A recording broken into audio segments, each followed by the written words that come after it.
Welcome to Asylum Atelier, welcome to painting this course.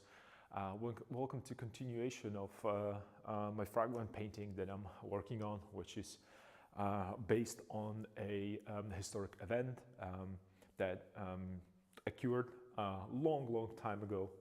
I would say, what was it? It was 863, so it gives us like 1200 years ago, give or take. So I have a little couple things that I want to say at the beginning. I want to again apologize for yesterday.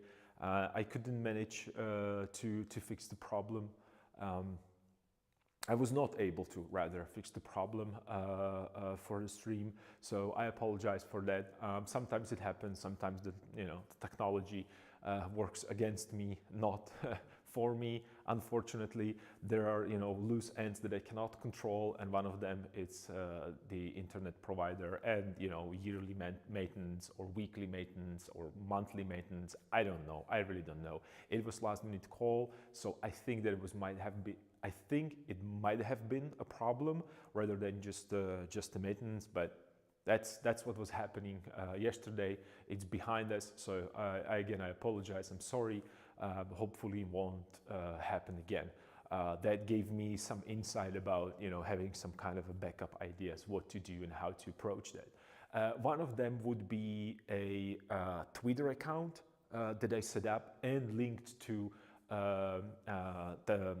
my bio down there. So if some of these misunderstanding, maintenance, technical problems, or I won't be able to hear and something happened or change or switch in the schedule, all of these things I will then post through the Twitter, or actually I should probably call it X. So I would post it through the X. So if anything happened, you can check Asylum Atelier X account, and you might find some information there. I'm not really that good with the social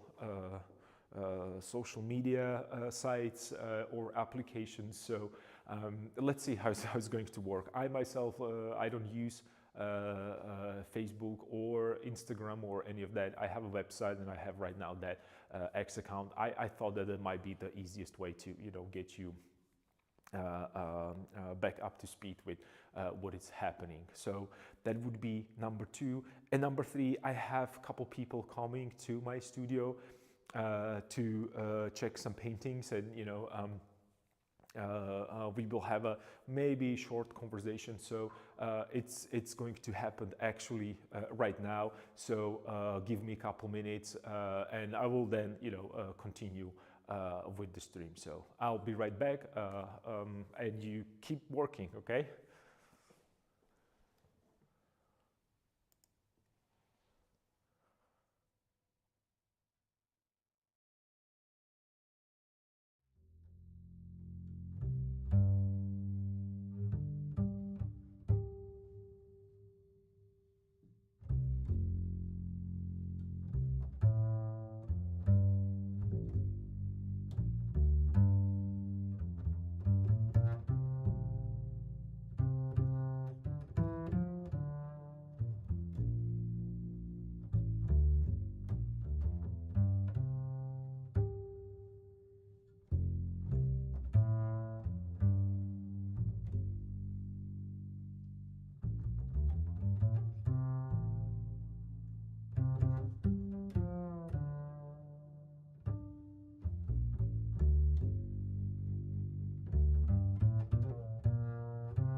All right, thank you for joining me again.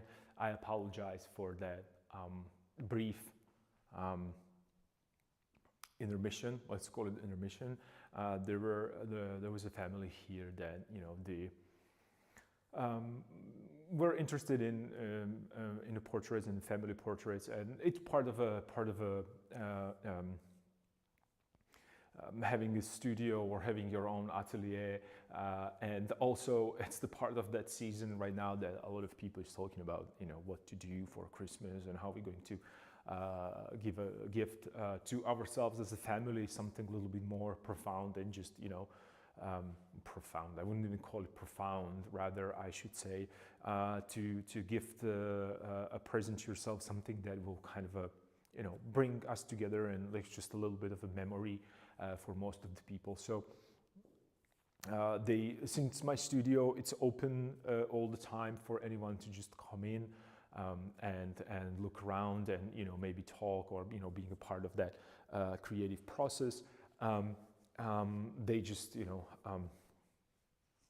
they scheduled it not a day or two before or ahead as I usually have a standard, so I can find the time for them and time slots.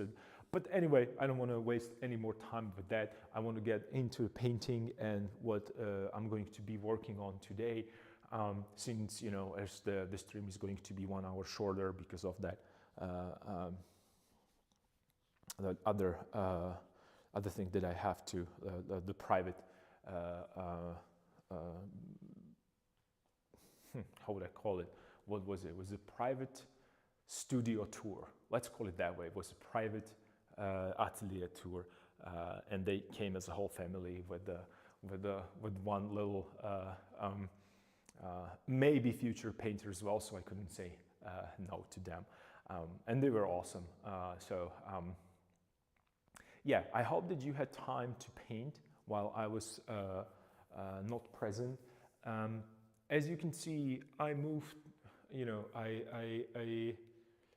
I promised you that I'm going to be working on some other projects, so you don't miss anything that is happening, especially with this fragment painting, something that is very, very part or very important for me and important in terms of that painting discourse, the stuff that we discuss, shifts and changes. So you're part of the evolution of this painting, not only from from the point of view as a viewers, but also from the point of view that you just actually really you guys are really participating to this, because all that exchange of information, that painting discourse, it's actually very, very helpful, very beneficial for me and for this painting particularly. I was just, even though I was not painting directly into that painting, as I promised. So that's probably one promise that I fulfilled. So I'm really, really happy about that. So that's a plus. But what I was doing is that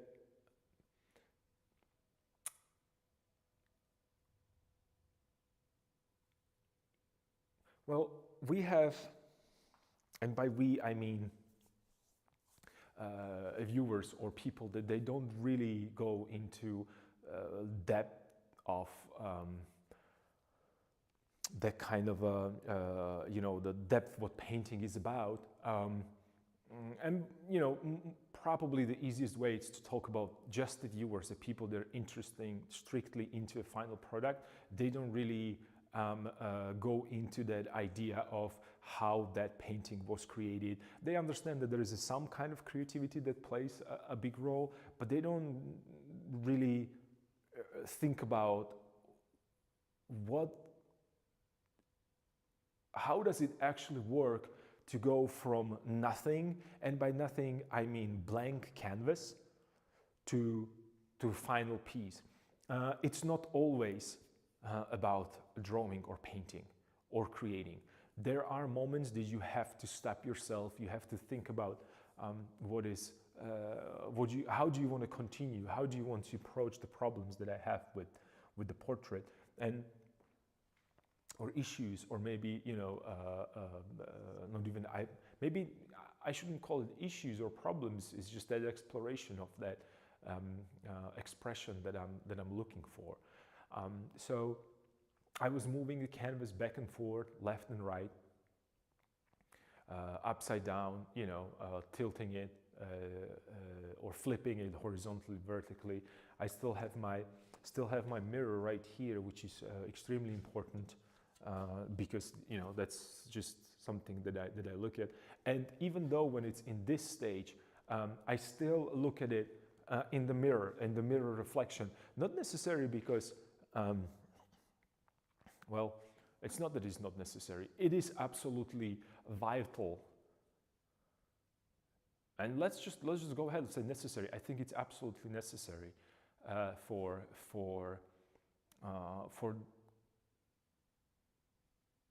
me to be able to quickly scan and check these ideas, not only when it comes to this painting, but I might like certain shapes, I might like certain abstract movement that I can then use in a different painting that is going to have this kind of orientation, because that's something maybe worth to explore to me on a different canvas, that I would maybe have the composition going this way, something slightly different.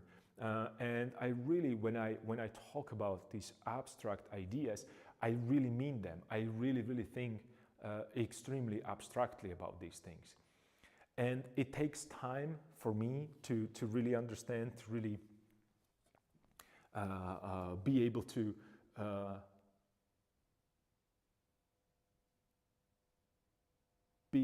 completely change certain ideas in narrative, but still keep that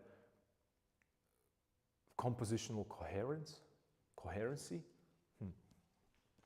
These are difficult topics.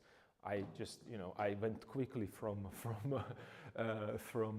talking about what I'm going to do in that kind of that edge of my own understanding of what is happening with composition. So, but this is really my checklist that I do all the time. And I was working on this yesterday. I was not painting necessarily, but I was still working on this painting. And I think that that's what some of us, not necessarily that we are forgetting it. It's more about we feel that if I do not work, if I do not actually putting paint down on the canvas, it feels like I'm wasting time. Well, not necessarily. I am in the studio. I am actively participating in creating this painting in my head through the different ideas. I don't want to say that you have to approach it from that kind of a point of view, but I think that it's very healthy to being able to step back from your painting and analyze it. And I talked about this all the time, so I don't think it's extremely new for those of you who are watching this stream regularly.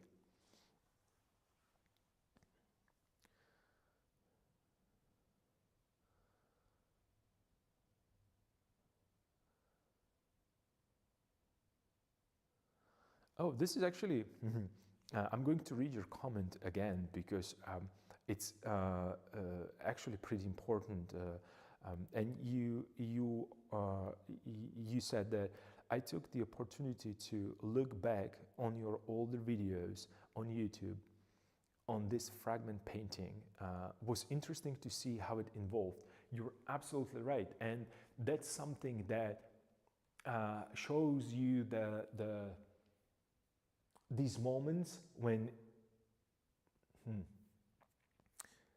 show you these moments of,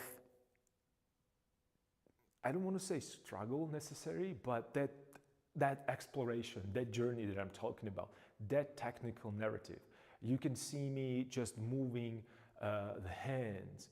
I remember I was really angry at one point when I actually changed the book. The book was a little bit higher up here, and then kind of it felt that it's overpowering the portrait then. So it was so many changes around here. Then I changed his costume so many times, and these folds and everything. And I'm gonna work on it even more and change it a little bit more. Feet. These feet were painted over and over and over and over again. And I'm gonna paint them again. And again, and again, and again, by the time I'm going to be satisfied properly. You can see how this portrait changed. You can see how this portrait changed so many times. I think that the only part that I didn't move that much is probably when I placed the hands right here, because this is, I placed the hand right here, I put the shoulder here, and I created the relationship between them. And that's probably important part. I just decided that this is what's going to happen. This is what needs to be there. This is what made this relationship kind of believable. So that was very important step. And then I think I talked about this a lot, putting a background there. Putting a background there was incredibly difficult for me to do. Because I didn't know, I was afraid to do that. I really was. I don't know why, but I was. And that's the beauty of, you know, sharing with you and discussing, or, you know, that's a true meaning of that painting discourse that I talk about at the beginning of every video. Even though I'm not talking to you, even though I am not necessarily with you in the studio in flesh, you can still get enormous amount of information from those previous videos, and you know that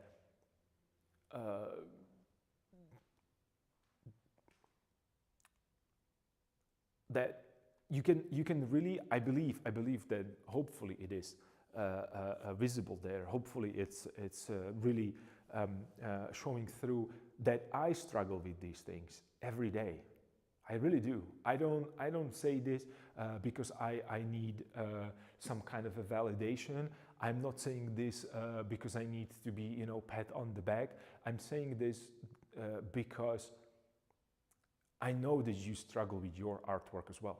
I know that you do.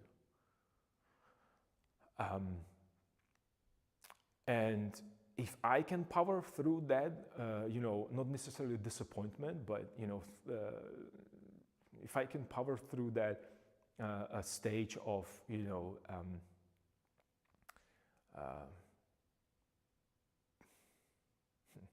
if I can power through that creative emptiness and, you know, zero ideas about how to correct or resolve or approach certain problems. Well, what I'm trying to say, so I don't go into tangents again, on the tangents,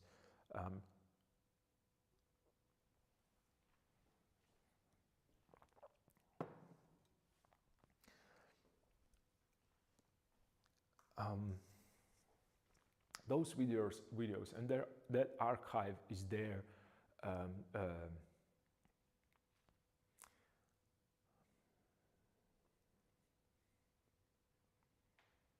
Well, it's difficult for me to talk about that because I think it's personal, and I don't want to go into like these personal issues. But you can see through those videos the way how the painting evolves, or you know, the fact that painting is evolving.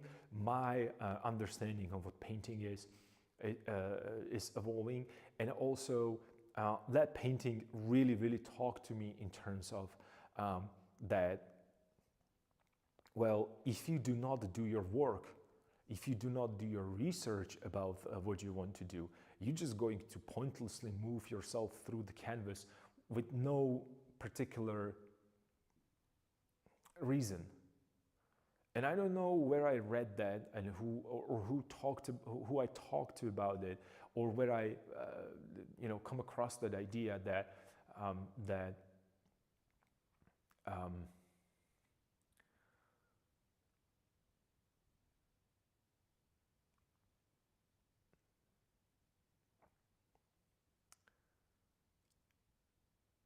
painting work as some kind of a reflection of whatever you do. Maybe I was, and I don't want to get myself a credit for this, but maybe I was talking to myself. I don't even know, because that idea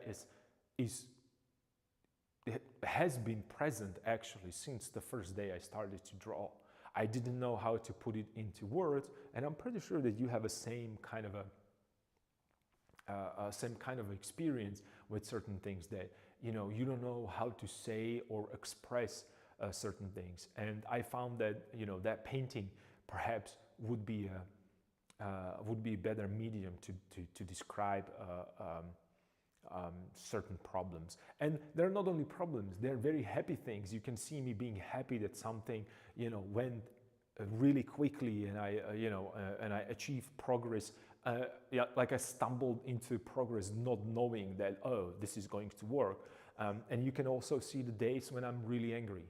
Not necessarily angry. I'm disappointed with seeing myself and showing to you all my mistakes, because not only mistakes, that kind of a imperfect side. And especially these days when everything is so overly I don't want to say publicized, but when everything is like overly promoted, and I don't want to go into any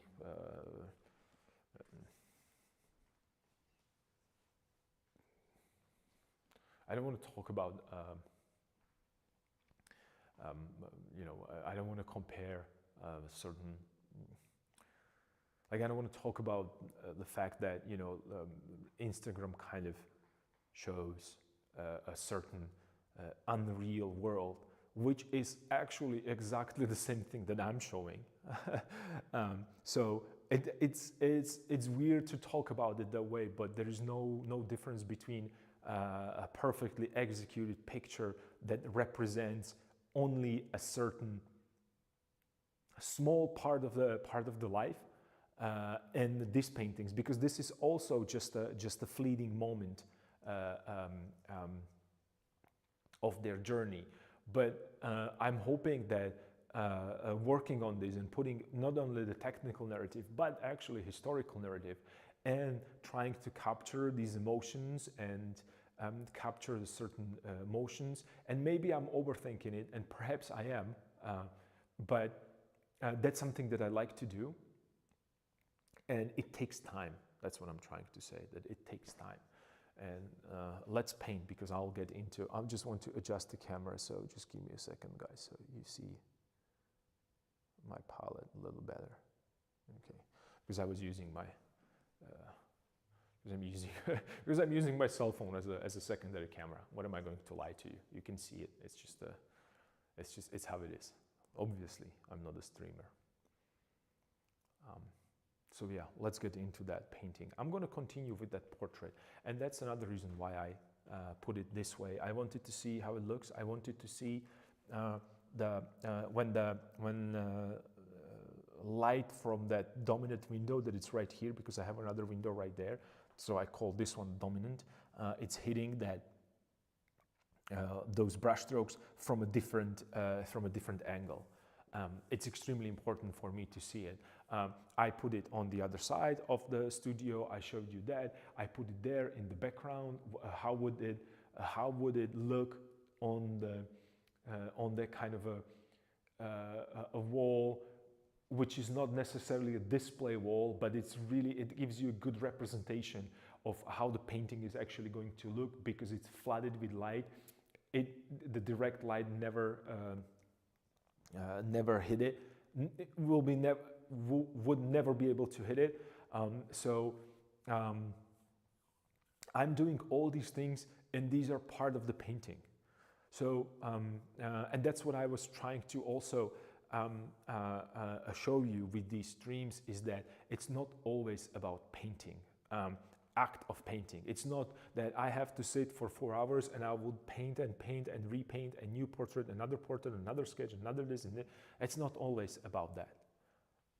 In my work especially, it's not always about that.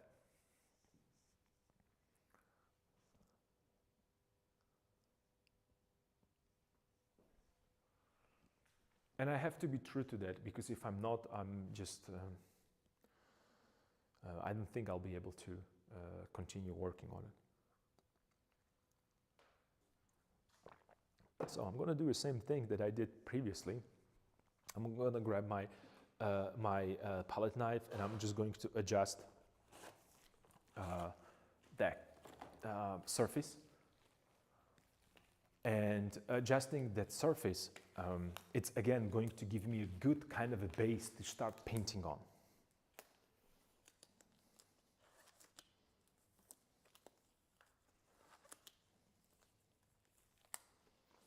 You're absolutely right. That's what makes the painting whole. I wouldn't be able to say it better than you just did. You're absolutely right. And I actually had a private conversation today early morning about the other project that I'm working on. It's more like a design project, and I talked about the same thing, that it's not always about actually you sitting and you're drawing, because that just it has no substance. It's just a painting. It's the last step for me in creating artwork. It's really the last thing. It's just a cherry on the top. And I have to tell you that I struggle with execution, and it shows. And you were saying the other day that you are not you are not that patient as I am. Everybody that knows me, from private life, would highly disagree with you, because I'm very impatient. And I think that painting helped me to get a little bit more patient, and a little bit more observant, a little bit calmer, perhaps even.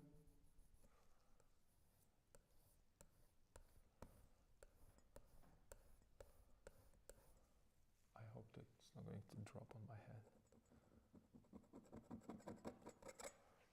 And another reason why I put this this way, like the change the orientation,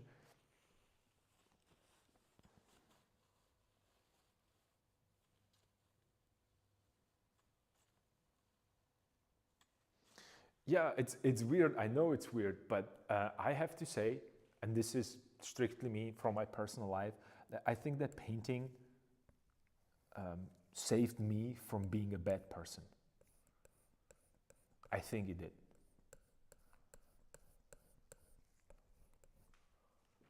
And maybe I just got older and less, like that. When the puberty hits you, especially for a man, and the puberty hits you, oh, it's like a train. You don't know what's happening with you. You cannot control it. And I think that the painting helped me to kind of solidify certain ideas. And I could see visually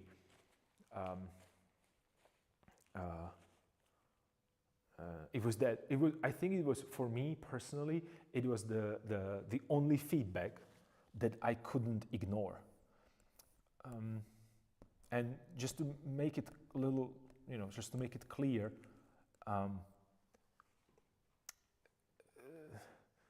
when I paint, you know, like I mentioned, we talk about we talk about lot, we talk a lot about painting, but that's just you know, it's just it's all abstract ideas, and then painting, it's where these abstract ideas going to show whether they work or they do not work, and that's what happens with me.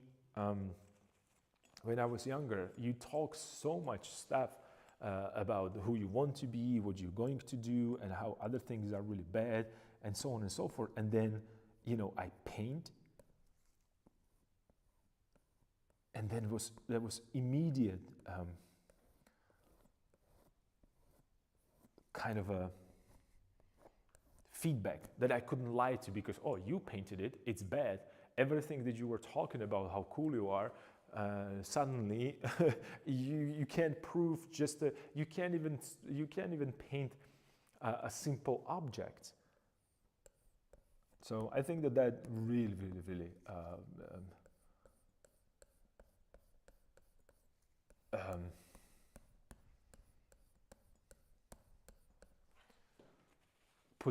put everything into perspective for me.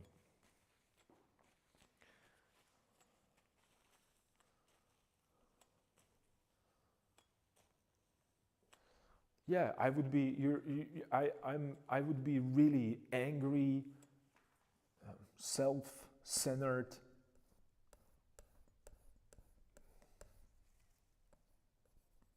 I don't know. Little spoiled baby, till now. Maybe I still am, but you know, it's not as obvious.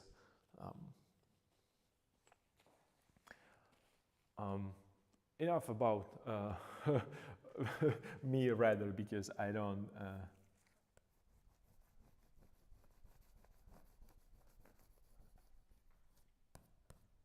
This is about painting discourse and not about discourse about my mental health. I would, you know, this is Asylum Atelier. I'm pretty sure that. I'm not pretty sure. I know why it's called Asylum Atelier, and I don't want to get into, you know, I don't want to turn this stream into, you know, sad, kind of the depressing storytelling time. So let's focus a little bit more on the painting. And I want to point out one actually very important thing. You remember I was talking about that when I paint, I'm trying to paint light right now. First, everything was in the shadow. So it's kind of, it started to emerge from the shadow. Right now, you can clearly see when you're going into that atmospheric perspective. This is the number one, this is number two, and this is number three, right? So you have that, when you look at the execution on the camera, you can see it immediately that, you know, who is the front and who is in the back, and that's even though, and that's another play with the composition, because usually you think about the person who is on the top, it's the most important person, but I needed this object to be here because of that, you know, a nice kind of a silhouette, which is separating the negative space with positive space.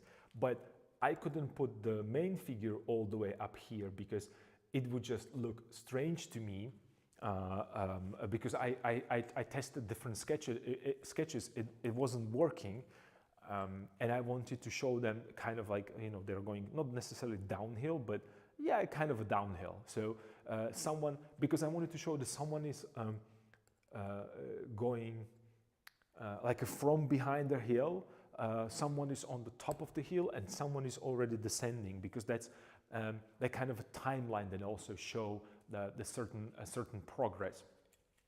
Subconsciously, these are not necessary. This is how my brain overthink these things. What I'm trying to say though is that even though this is the top, alphabetically this should be the number one of your focal point because it's sticking out. It's creating that kind of a pyramid. That's when we think about the Renaissance, especially that, you know, the hierarchy, the most important person is in the middle, and the king usually was on the top, and everybody was kind of looking up towards him. These are the kind of like the visual, emotional responses that you have to painting. So what I did, I still put him on the top. I was not afraid because he is definitely undefined or underdeveloped, and he's going to stay underdeveloped. No one needs to know who this person is. No one needs to see his eyes. The only thing that you need to know that there is also a person behind. That's it. Not that he's not the center stage, he's not the top or the perfect person to be, you know, the number one. It's just a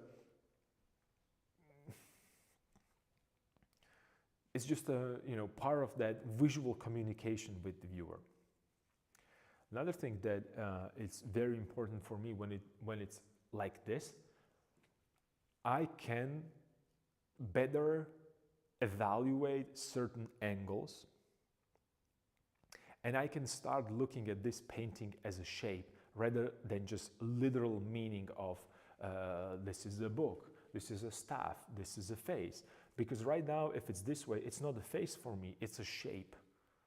And I'm looking for the symmetry, I'm looking for the edges, and you can see here, it's starting to have that beautiful kind of a multiple layers of pigment and paint, and it's starting to kind of overlap one another, and it's creating these kind of weird interactions, weird, in a way, not weird necessarily, these happy accidents are starting to emerge here. And it's still wet, it's still sticky. I still have to wipe a pigment off of my palette knife. So that one day of not working with the brushes actually is helping right now, because the paint got into a different stage. Some of it bond to an underlayer because it dried faster. Some of it is still malleable and I can move it. Some of the ridges are already, and it depends on what pigment you use. And right now I'm smoothing it, but not like creating kind of like that blend, but rather the paint, it's not mixing. It's beyond the stage of mixing like we think about, you know, on the palette. Right now, it's like if you wanted to put two chewing gums together, you would really have to work yourself crazy to put two different colors of chewing gum or two different hues of chewing gum put together as a dough. You would have to really push it to make them look like they're together, one continuous seamless tone and hue. That's exactly what's happening here. They're going to optically mix. They're not going to mix as a pigments right now. Let me perhaps, maybe, let's do this. I'm just going to grab my camera. It's going to be fun since I can do that. And I don't know if this is visible. I'm just going to get closer, zoom in. So this is what I'm talking about.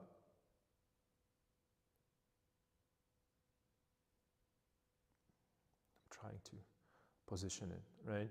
So it's when you look at this, it's very similar to what it was happening on that portrait that we did the test. I still have it here, so I'm not lying to you. It's very, very close to what's happening here in these details. And when you think about it, it's very close to what's happening with these pigments next to each other, right? So this is, sometimes when I'm looking at my palette, this is a beautiful example how these pigments go from one to another seamlessly, but without actually mixing. Sometimes they're mixed, sometimes they aren't. So that's the kind of that randomness that paint is doing whatever wants, right? So that's I wanted to show you a little bit of that detail what I'm talking about, because it's really difficult to show it on distance. I know that he looks like a clown. I understand that he is right now underdeveloped, but that's that process. And when you look on some, and I have the books here, you can't see it, but they're here. And when you look at some of the unfinished Rembrandt paintings, or let's say when you look at works of Velázquez that I have here as well, sometimes, not always, but sometimes you can see these areas where he let the pigment do or does when they rather, because it's not just one painter, it's many painters who work this way. When they let a pigment do what it wants to, rather than just forcing it together and mixing and overmixing, just let the paint have fun, introduce each other slowly and build up, and that also gives me that kind of a feeling of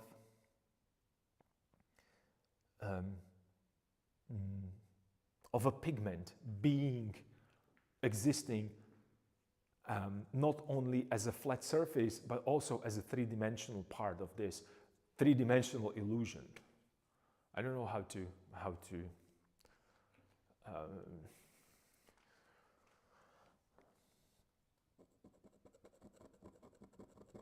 to describe it with words. And that's, again, we're in that territory where this is the limitation of my own understanding of what pigment can and cannot do. So that's why the exploration.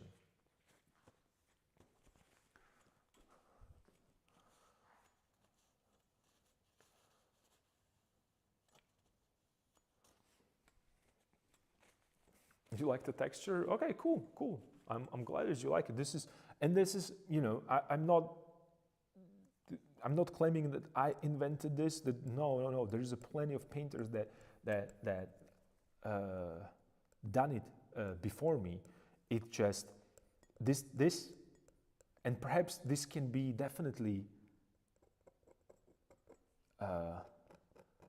You can achieve this way faster than I am. Unfortunately, you know, I'm really slow and I'm overthinking certain things. But you know, if you are a more experienced painter and you are not afraid of moving fearless with the brush, you can do this way more efficient than I'm doing it. So please do as I say, not as I do. Is that the proper saying?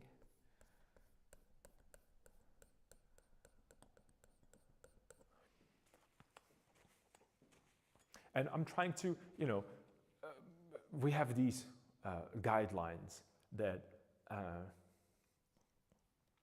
if the light is warm, shadow should be cool. If the shadow is cool, light should be warm. And I totally agree with that. It's just, it's a really good way to think about organization and pigments. But then I saw in Rembrandt's work also the idea that there is a difference between thickness of a pigment and then illusion of a smooth surface in the shadows, and then really having just a couple washes on the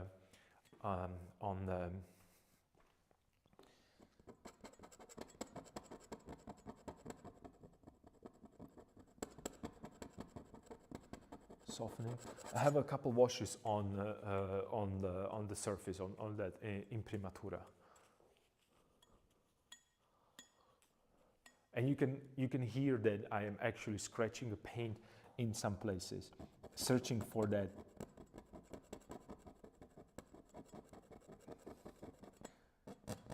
underpainting. And you can, again, you have multiple options. And this goes also for, this is something that I took from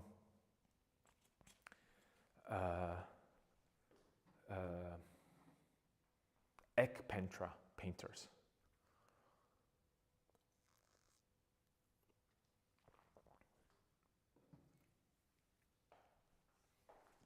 There is a technique that they use,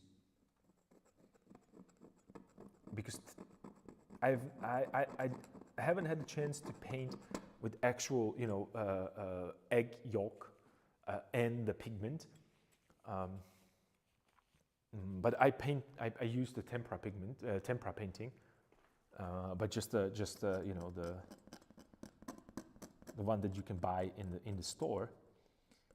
Important part of the idea with the tempera, as it was explained to me when I was in the Getty Museum, like in the special like that, they have a Getty Museum in LA. They have like a research facility there, I believe, and sometimes they do classes. And one of these classes was like a egg tempera painting and mixing and the different pigments and so on and so forth. And they showed me that tempera painters, they when they wanted to create a transition between the values, soft transitions, they used hatching. So they hatched into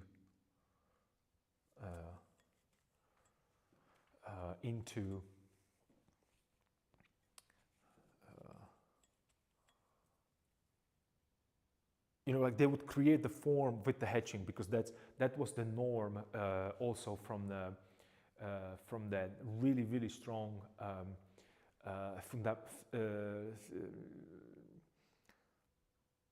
like very strong drawing fundamentals. That's what I'm trying to say.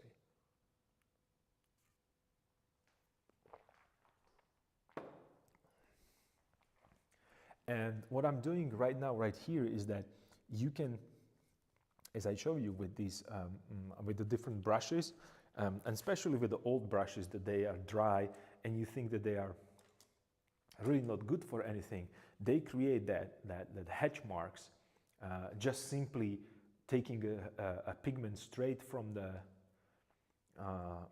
not mixing it with any medium, and you can see that it's creating these hatch marks right here.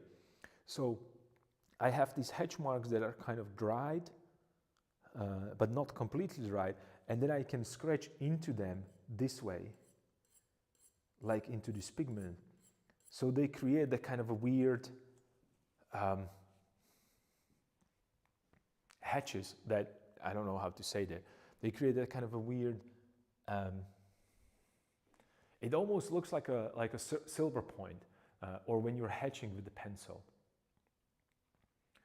And not only that it just moves back and forth, what it also does is that it revealing the underlayer, and somewhere I pick a little bit more, somewhere it's a little less, and this is maybe too much. But the similar thing would happen if I have one layer and then I come with the sandpaper, and sandpaper I'm going this direction, so I have another set of hatch marks, and it's just it looks like a really small kind of a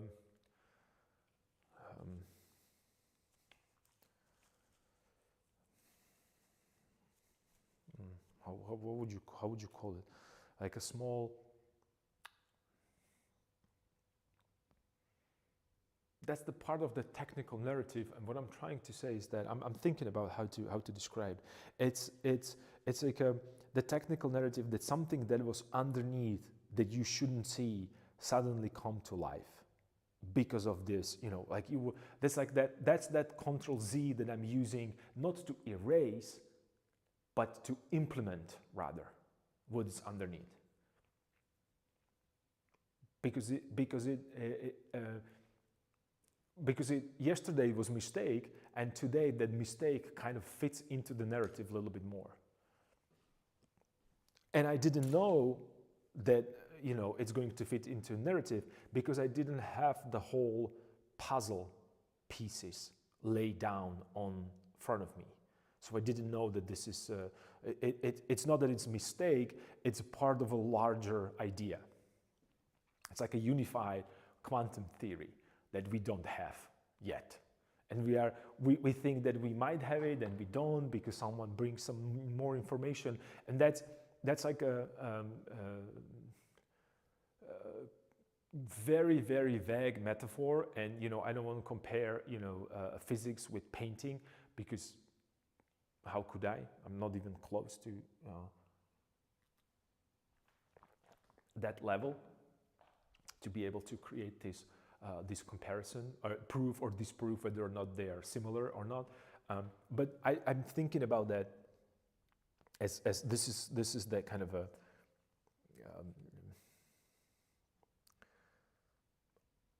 what makes these figures alive for me.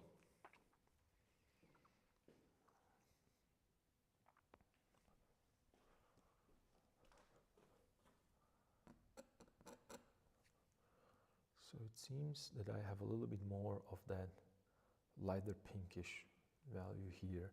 So I'm going to try to find whether or not there are some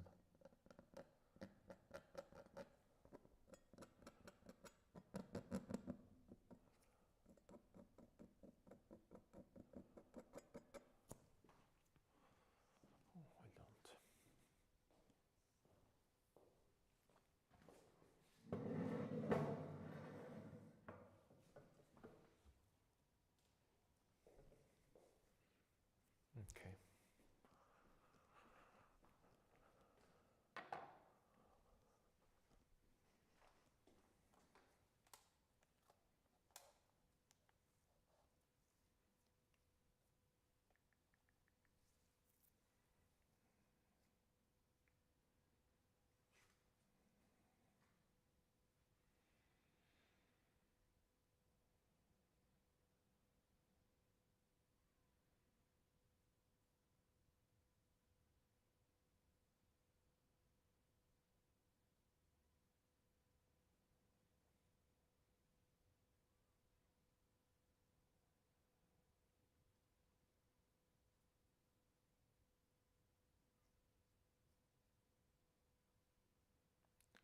I'm searching for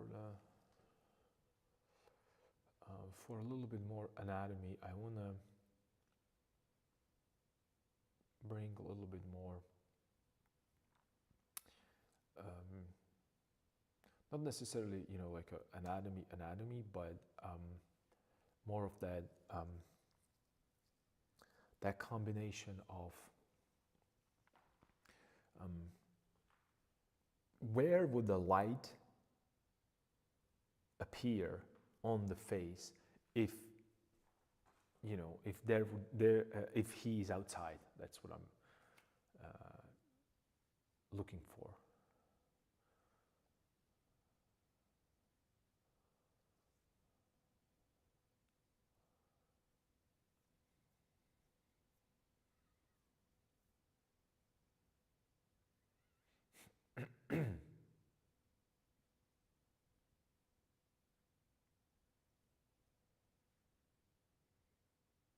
Let's see if I can get a little bit more, like something more. And I have a library of different portraits from different painters. I have that, you know, sketch that I was working on the bed painting Friday. I have a Velasquez that is open right here, the book. So I'm looking not necessarily to copy his portraits, but really to look for where the soft edge needs to be, where the hard edge should be, where's the shadow, how to create the form that will represent the beard, but it's not going to be overpowering. There is so many different kind of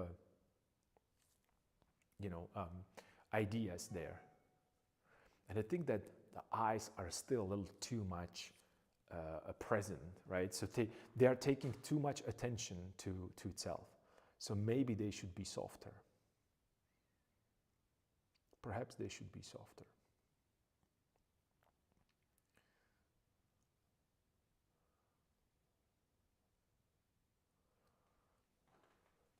And that goes against everything that you might know about, drawing, because you have to make the lines and when you were learning about the anatomy and the constructing, the eye. So there is an eye socket, right?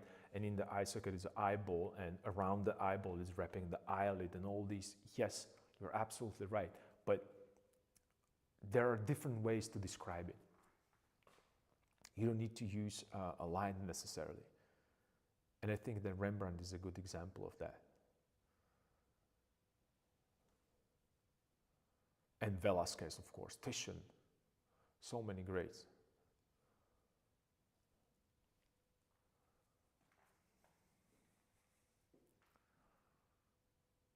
So I'm going to play with that a little bit. And again, I have areas that are still wet, areas that they are really sticky, and areas where it's really just a straight, like almost like a fresh paint.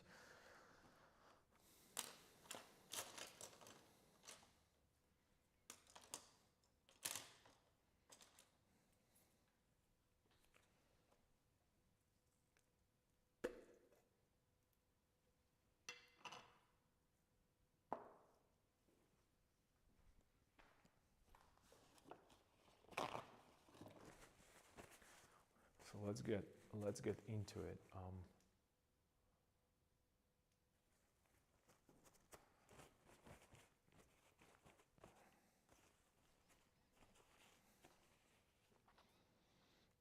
I want to do a little bit of, was it a little light there? I want to work a little bit with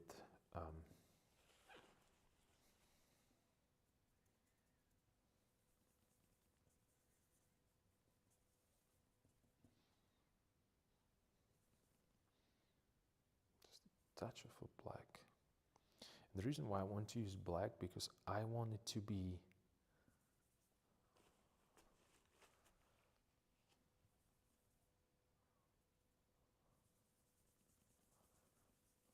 darker and not as warm, because I'm going to play with this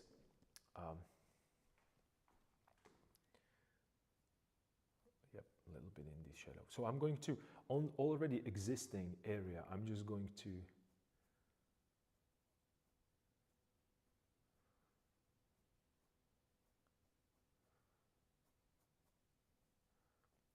design the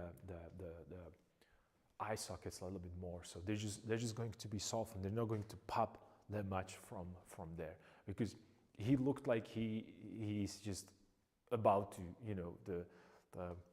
it felt like there's so much detail happening there that it felt that it's about to like his eyes are about to just jump out of his eye sockets.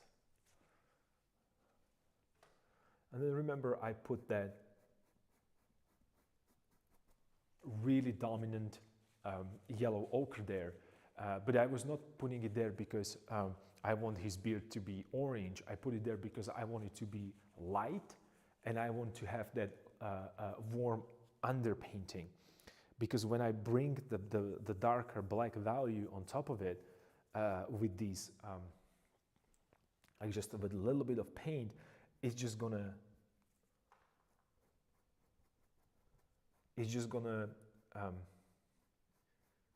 soften that transition.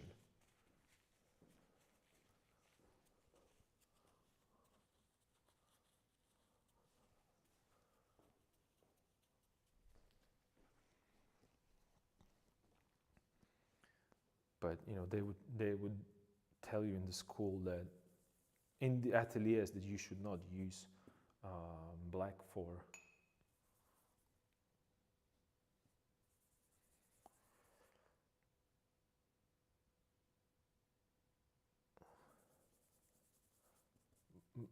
for this, and I totally agree you shouldn't, so don't do it.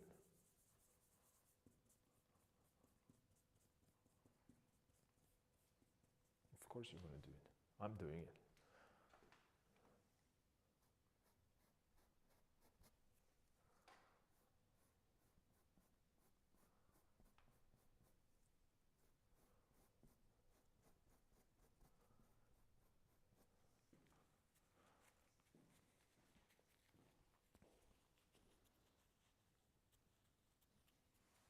So, and slowly from the clown, we're kind of, again, I'm putting him into that cloud and I'm going to bring him out of the cloud again. I really, really enjoy to work that way. I don't know,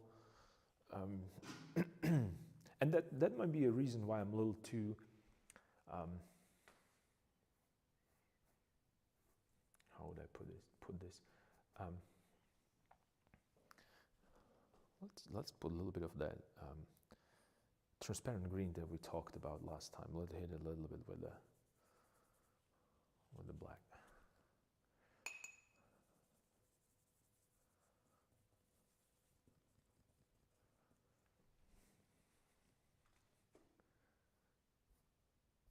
Yep, that's better.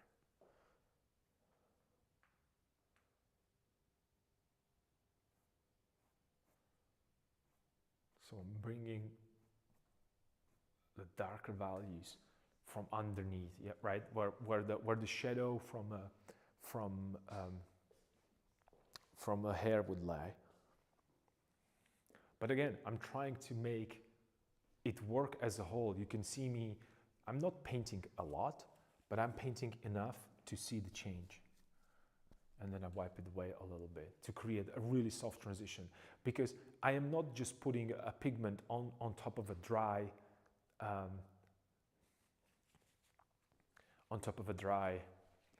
surface. That surface is still wet, so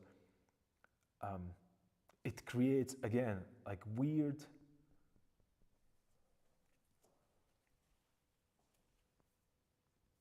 unexpected,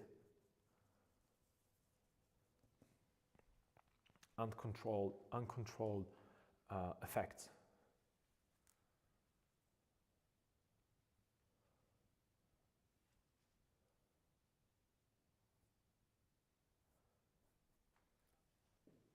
And I like that randomness.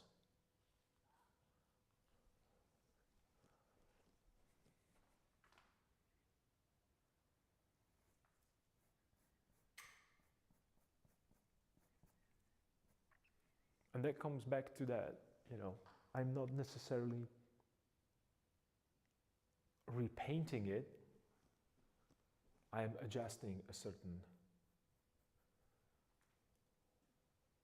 areas. So this is where his beard would be. I'm sorry, not beard. Chin underneath the beard.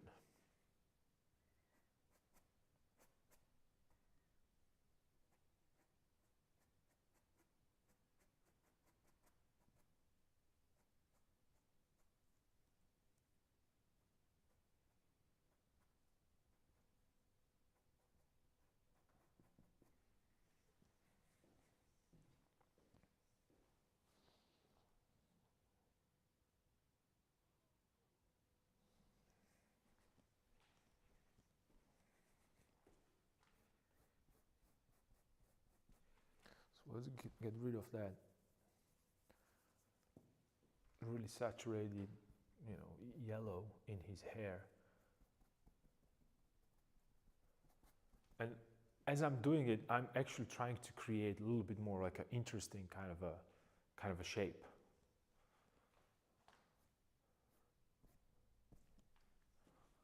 And then, it's the fact that, I go over a different pigment, there is a blue as a background behind. Maybe his hair could go a little bit this direction more. Let's see. Now let's cover his ear right here. So when I'm painting over it, it's just, you can still see certain things underneath. Certain things. You can see facial features underneath. So I'm not covering the ear completely, because it's really with that, it has that really vibrant red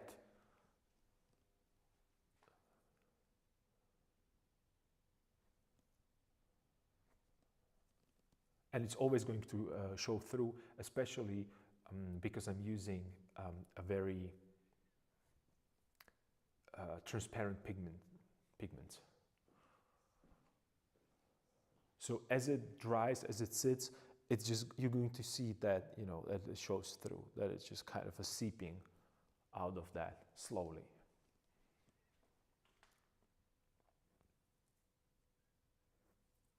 Let's just maybe make this a little darker.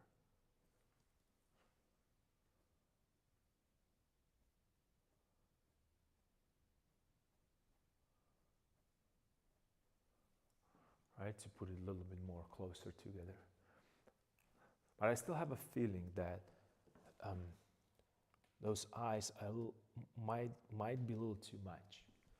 Those eyes might be a little too much. And perhaps instead of, you know, having this color going here, maybe I could cut it all the way this way. So he has like a little, you know, so it's not perfect because I made it too round. Yeah, let's try that. And again, I need to make this maybe perhaps a little lighter. This corner right here. And then this is going to be darker, that's okay. Then maybe I can hit it with light right here. And this could be a light side. Same what Rembrandt is doing. But instead of you know, making it white, I'll make it brighter.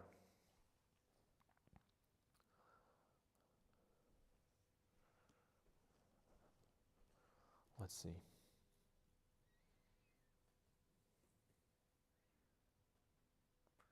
And I still want it to be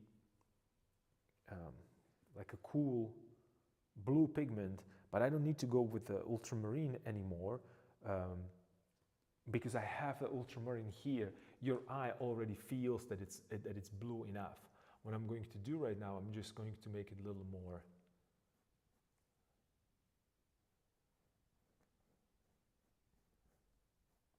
desaturated.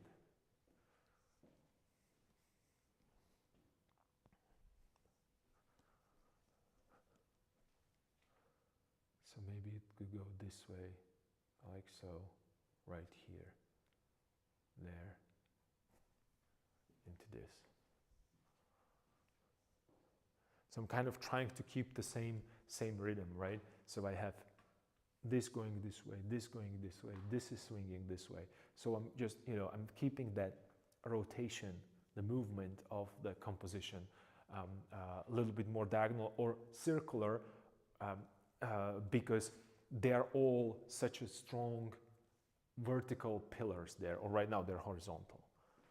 So you can see that I'm not thinking about anything else, just the composition. I don't care that they are, you know, vertical.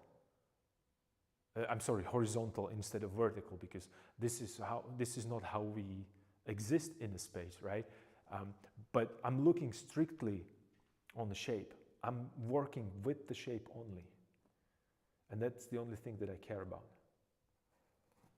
right now. So you remember I mentioned this before with our bed painting Friday. I was working digitally a little bit. And also when I was describing that Rembrandt, it was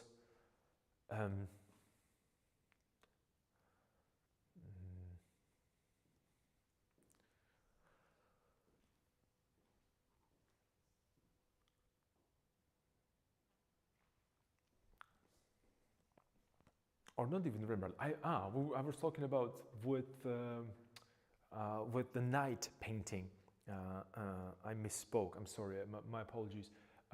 I was working on that on the night that is in the back. That I still need to do a little final touches on him to make it a little bit more, little better. I want to improve it a little bit. But I was talking about that that design, I was talking about the design kind of aspect and the difference between design and composition. I am designing elements within the composition. So that's what I'm doing right now. And I can design upside down, left and right, because if it works this way, it's going to work the other way as well. It doesn't really matter. Design, Design doesn't care. Or design don't care. I don't know if design is a singular or plural. And again, I'm working with a thicker paint, and instead of over mixing it, I'm just laying it on top of each other.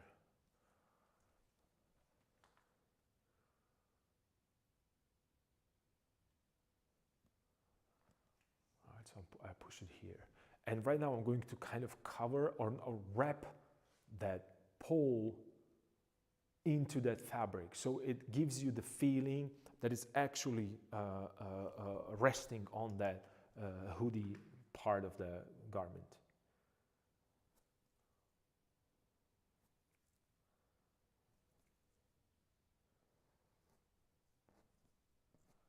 I'm adding a little bit more of that light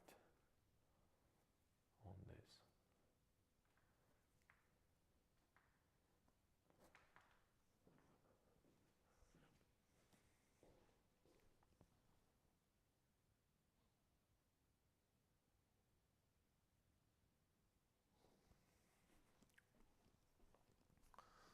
Perhaps this could go a little bit into that shadow as well.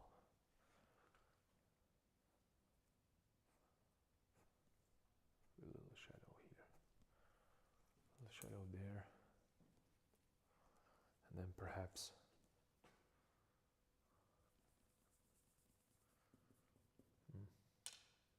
already pick up a little bit of white from.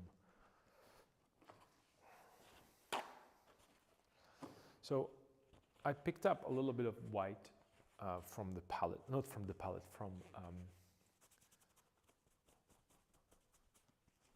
because I placed the brush strokes and then I went into it again, and right now it's wet into wet. I don't want to have white right now into my shadows, not because you cannot put white into shadow, of course you can, and if someone is telling you that you can't, they're lying. But the reason why I don't want to have it there, because I want to bring the saturation to the maximum and transparency. So since I have opaque white, which is titanium white, I don't want to pollute it with it. I just want to keep it as clean and as fresh as possible. So you saw me put this there, and any other day, or when I was in the school, in the academy, or in the States, I would leave it there because I did not understand the meaning of, well, what's going to happen? Just a little bit of white. Well, now I know. So I immediately cleaned my palette, I cleaned my brush, and I'm going to continue.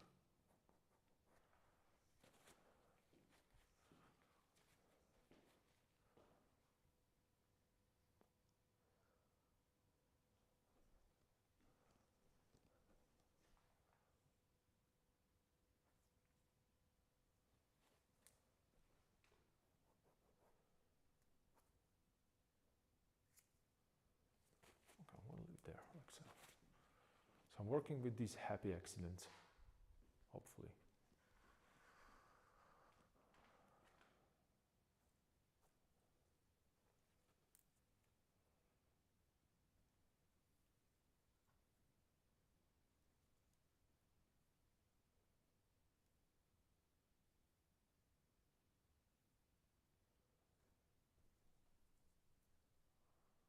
Designing this luscious hair of his.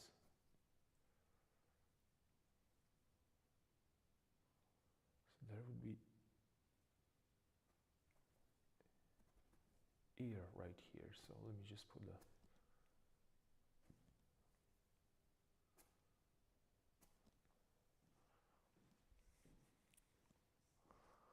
little bit of hair right there. Because right now everything is like, his hair is way too rounded, like uniform. Or how would I even say this? I don't even know how to describe it. Maybe there's a couple hair threads right here that I took from that, you know, Rembrandt study. And then maybe I'm just going to add a little bit of that cast shadow underneath. Sometimes you see with the hair, especially like that thicker hair. Mine is not definitely mine isn't capable of doing this, but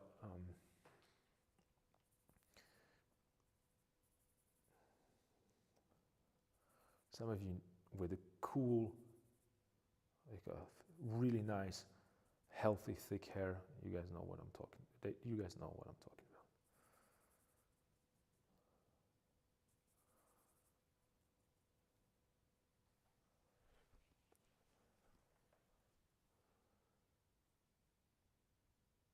So I have a shadow, I have a half tone, and then right now I'm bringing a little bit of these, like a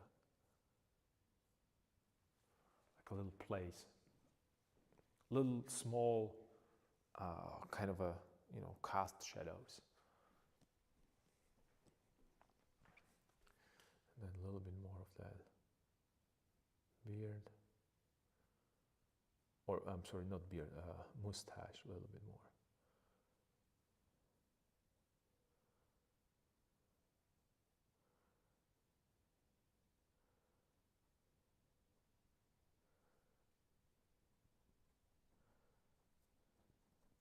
To make that beard, to make that mustache just a little thicker. And then, you know, since right now it looks uniform. I remember what Rembrandt did. He put a little bit of a like a lighter value right here from that copy. Just a little bit, just to show, just a little bit. Like it's because it's not perfect, you know. And right now it looks like you purchase a perfect mustache. I know that today we have, you know, all these, you know, guys that have cool beards, and they're, you know, trimming it, taking care of it. It's just a pride and joy for some beard and mustache lovers. And I really enjoy to observe that kind of like the beautiful, because it's really good to look at these guys, because it shows a perfect form, because they care about that perfect form, right?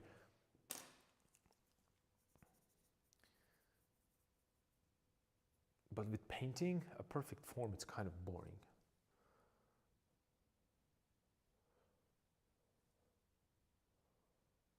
Well, it depends what you're trying to describe. Let me take it back, because I don't want you to take me literally.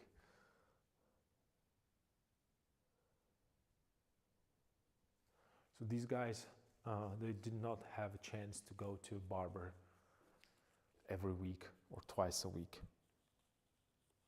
So they're kind of all over the place. Beard is not perfect.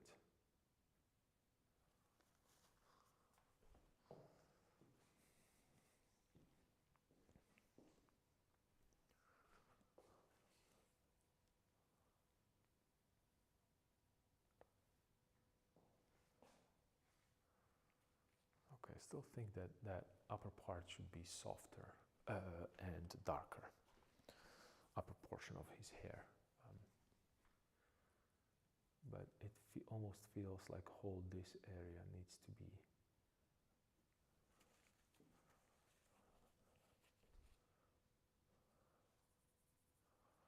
But I think it should be a half tone, so let me just put a half tone there. A little bit of this. Just a bit of.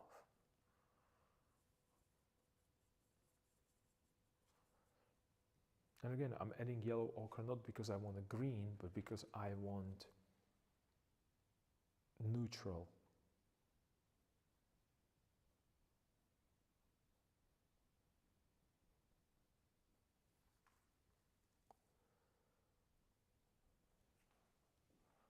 Just a little bit. Because if I were to just create a dark edge right here, immediately it would jump out. It would create that, you know, that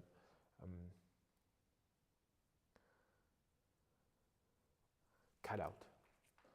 And I don't want it to be like a cutout. I want it to be a soft transition that goes into that hair.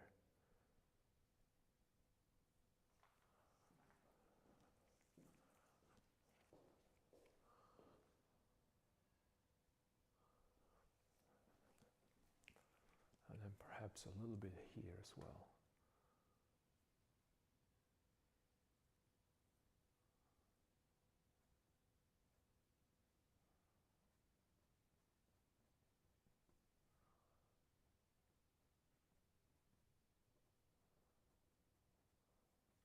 And again, I'm using these as a, I'm trying to create that, you know, illusion of a form.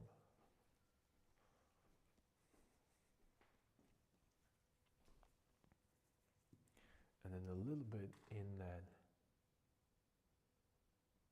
area right here. So this is going to be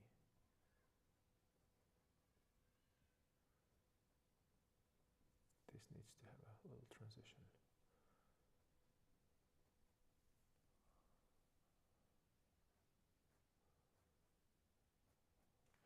So I have that kind of a warmth that's going towards the front, and as it goes and curves away, I'm going to desaturate it grays.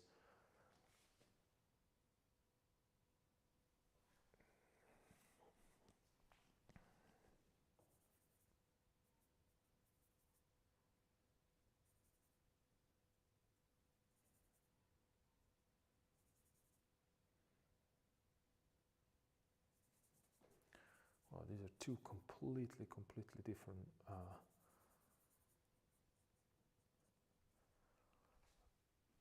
burnt siennas.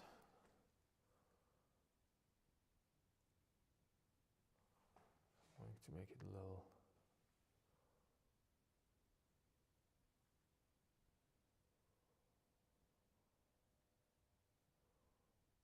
more unified here,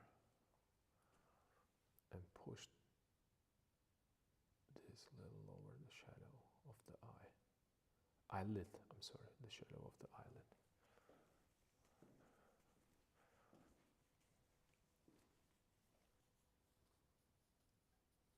Because I don't want it jumping on us out of nowhere.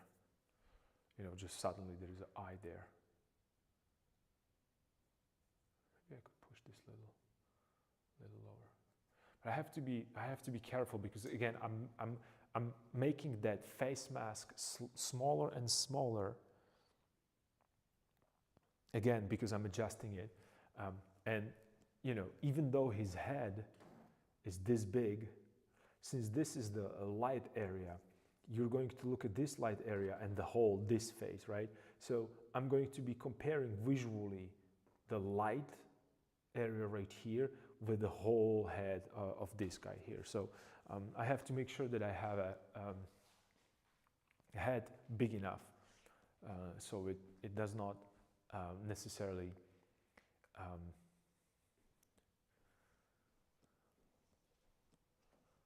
let's just cover these. These are way too strong, the whites of that portrait. They're going to be there, but they're not going to be that visible. Okay, so I'm making his eyes a little less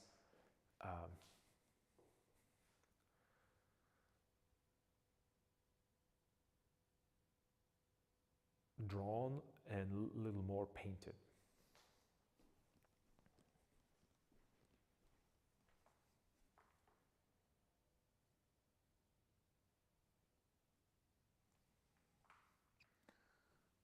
Works like a charm, this right now, because it's really in some ridges the pigment is really going, you know, it's catching, and some areas is just floating on the top. It's not even grabbing the surface. It's really interesting to see what's happening with this. And since I have everywhere different pigment, Right now, I'm not really looking into, oh, I'm going to mix another pigment, place it down there. And I'm going to mix another value, place it down there. There's already been done multiple times in underpainting. So it almost like it almost like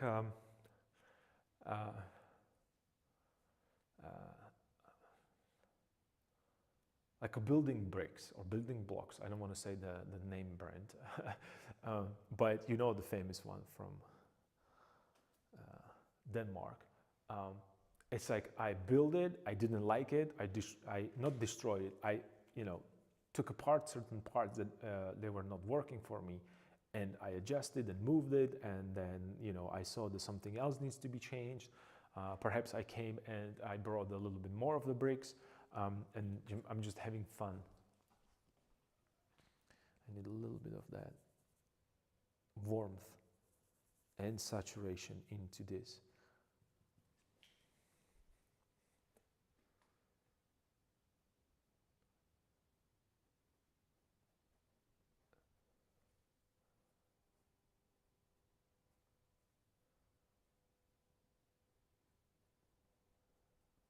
Perhaps this is going to be like a little desaturated area here, so I'll create the difference between left and right, like Rembrandt does all the time.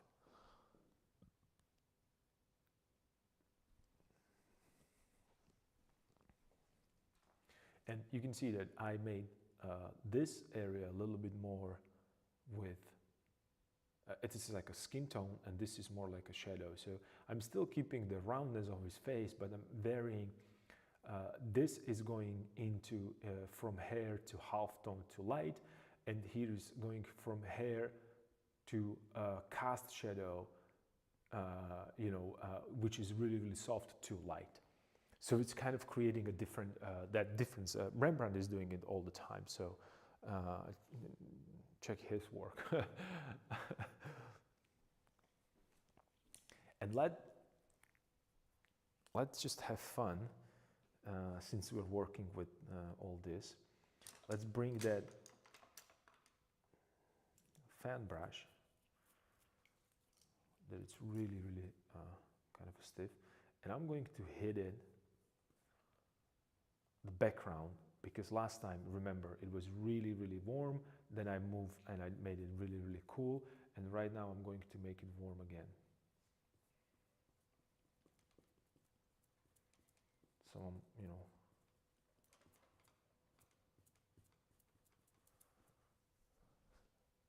so I can work as a control Z. And this might be too light.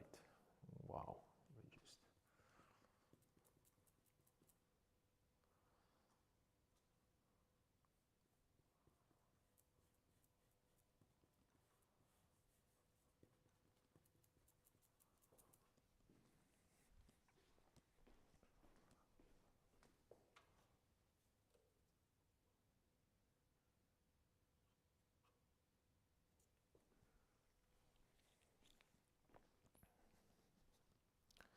I'm looking into the book, Velasquez.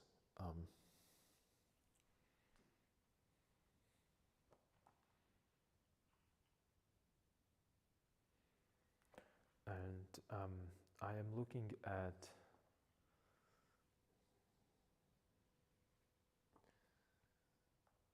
where is the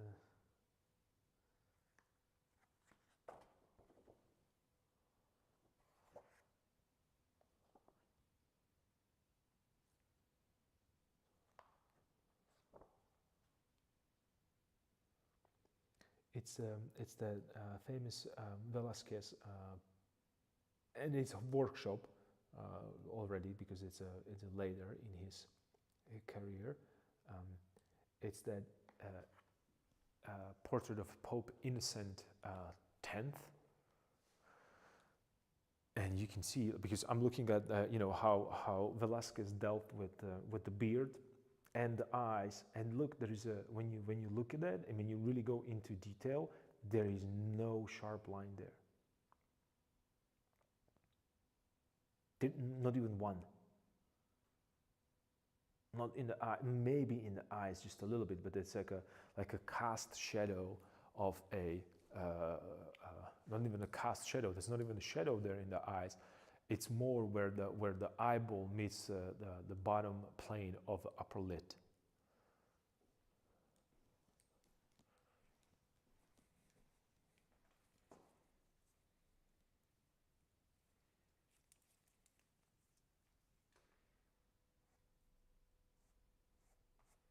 Can I put a little bit more light right here?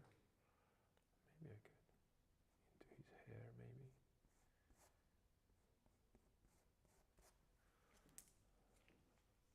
And right now, I'm not necessarily painting a sky again. I don't really care about the sky that much right now. What I care about is the light value.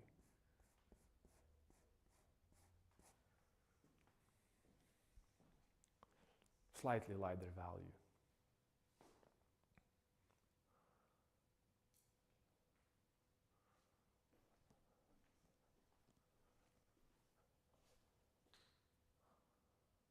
I need more of this, just to go a little darker.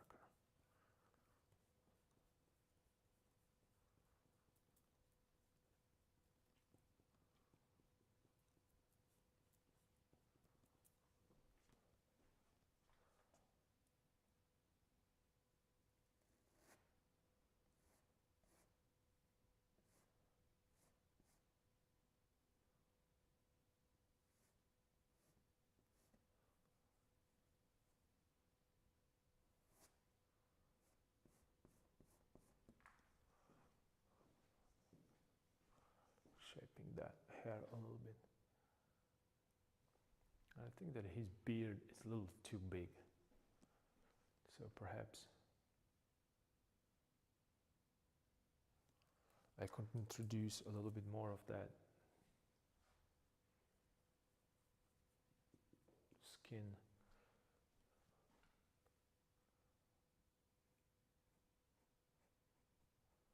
Right here.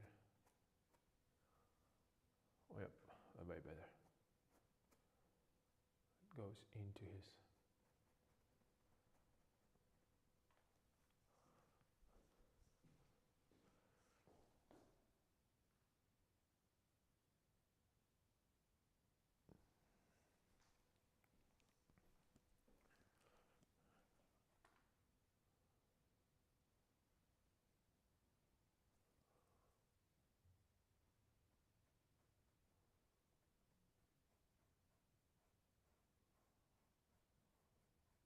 Softer value right here, that was way too dark. I want to show a little bit more of that face, the side of the face.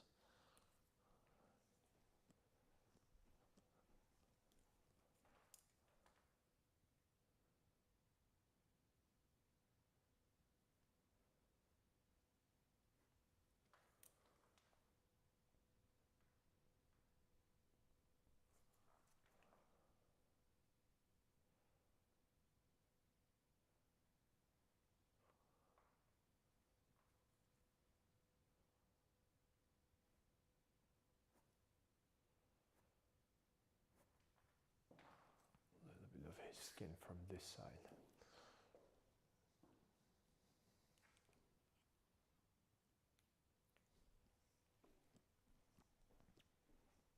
Okay, and then I need a little bit more of that ear maybe sticking out from the top, from the hair, just a little bit, and maybe push the hair a little bit more outside, like so, like to create like a little, the loose strands of hair there. You know, I'm just, oops, again. So again, I picked up that white or a pigment that has white in it, and I want a full saturation right now.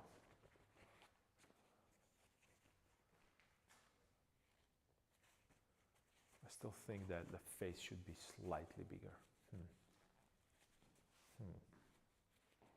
And it's maybe because the knee is too big right now.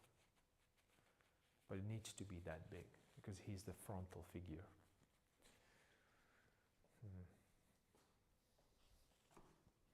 Let's see, let's play with that a little bit. And you see again, I'm again the same problem. I am not satisfied with I might be satisfied with the portrait a little bit more, but I'm not satisfied with the size. Because as I mentioned, remember I talked about this. At the moment I'm going to start adjusting it, pushing it a little bit more towards the detail. I'm going to slowly start making it smaller and smaller. It's my curse.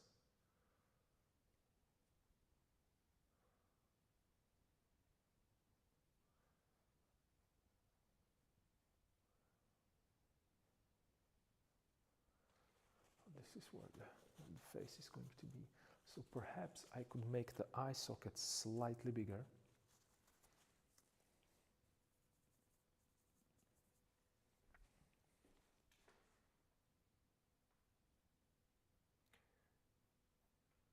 Right, like so.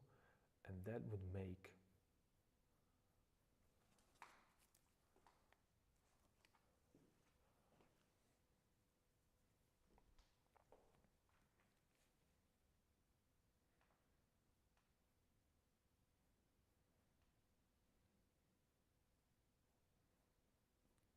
transition into the ear, and there, this should be, here should be the top of the ear. Okay, here should be the top of the ear, and therefore that the plane change should be here. Okay, right here. Oops, all the way up. Okay, cool. So I'm again making the head slightly bigger.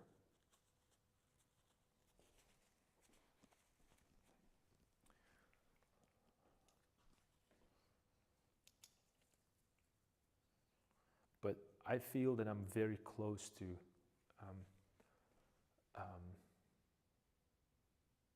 so let's make this a little more up,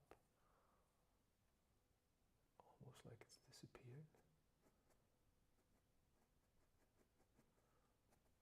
Right, so I make that really, really, really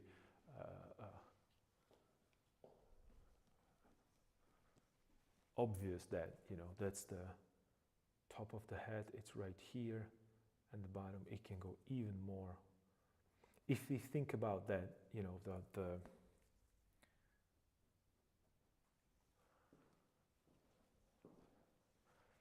if you think about that, the eyeball is exactly in the, not exactly, but in the kind of old school canon, that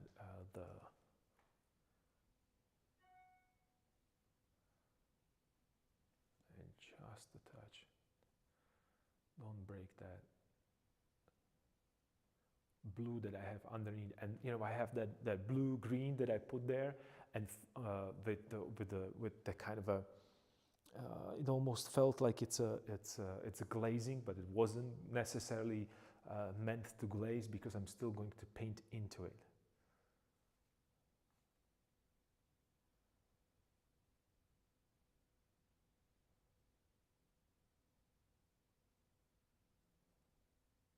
So I'm laying pigment on top of it, and that gives me that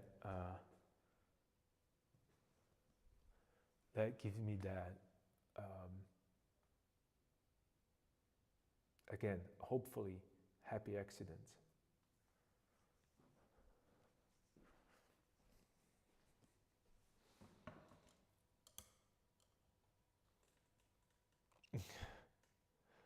I'm going to read that comment. Random, I know, but I like how your palette looks right now, ranging from peachy orange to blue with yellow and white in between. Thank you. Okay, see, and well, this is perfect because this is the randomness and the exploration that is happening on the palette that is happening right here as well. It's when I was talking about that importance of working with your palette, this is probably the good example how it moves and works. And you see on my screen, it's way too saturated, way too saturated. I don't know if it's as saturated on yours on your end, but on my end, it's extremely saturated. Because if you look, you said that you like that the blue. It's not blue actually. It's a black with white.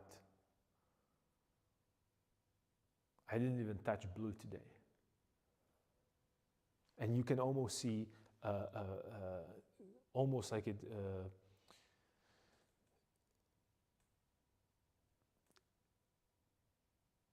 yeah, it does look blue, and you're absolutely right. And the reason why it looks blue is because you have a lot of red next to it. Let's do experiment. Since, you know, this is a painting discourse and experimental kind of a painting. So I'm going to grab, this is my ultramarine.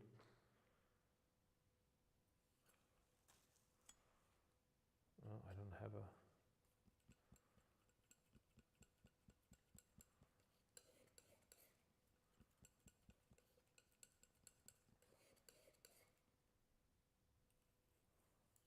this is blue.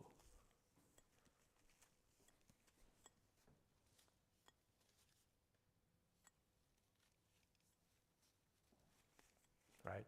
So that's the power of, you know, that Rembrandt, or limited palette for that matter, but, you know, I think that Rembrandt in his later life used it a lot, that he could substitute the expensive ultramarine for just black, only because his painting was so warm that the moment that he put a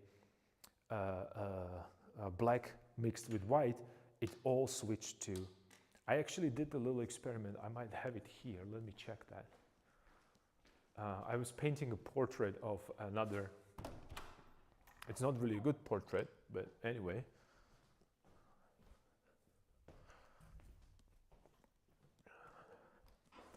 I was working on there's another historical figure from my country. Milan Rastislav Štefanik is his name. So, the garment, it's just a straight black mixed with white. Is it showing through properly? Right, and the reason why it works this way, it's because there is a very warm underpainting right here. Right, so that's just a study for a. Actually, I could show it this way. But I'm so stupid, man. Sometimes I'm just. You see, that's just that's whole that area right here. It's blue. It's blue, but it's just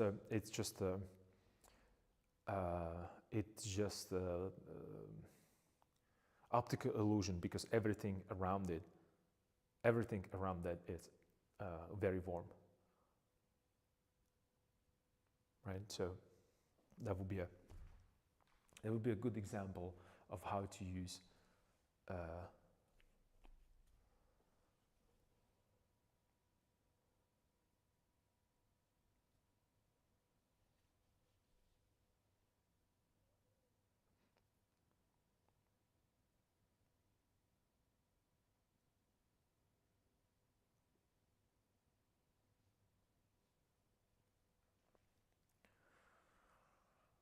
Yeah, and there was actually, I'm looking, I was just, I zoned out because I was remembering, I'm looking right now at the, I can go in closer, right? So there is a different texture here happening.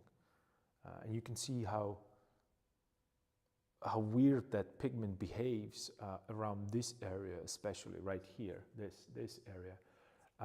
And the reason is because I did my own experimentation, and it's actually it's I'm looking at it right now.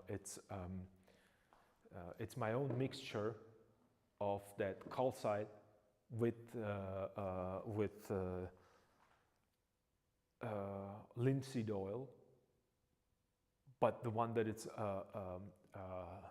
sun-dried linseed oil, or stand oil rather, and there is egg yolk into it mixed. So there is, just to get the certain type of texture. This might be it actually. If it's going to smell like a, yeah, this is it. It's like a,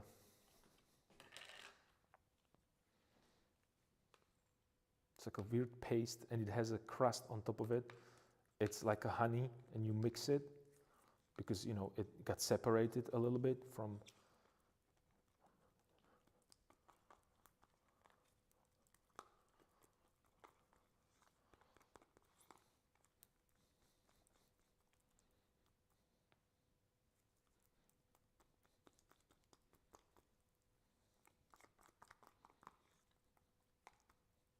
So I think that you can see the consistency.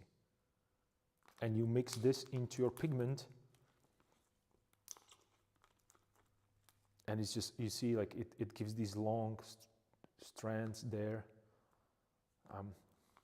It's a weird thing to consider, to mix into your pigments, but this is not going to change the color that much. Well, of course it will. You can see that it's yellow, so you have to be careful with it because your transparents are going to get yellow enormously. So I wouldn't use this if I were, you know, to glaze something. But it's just a weird consistency, and this one is probably already bad. I shouldn't use it. I should just throw it away because the egg is probably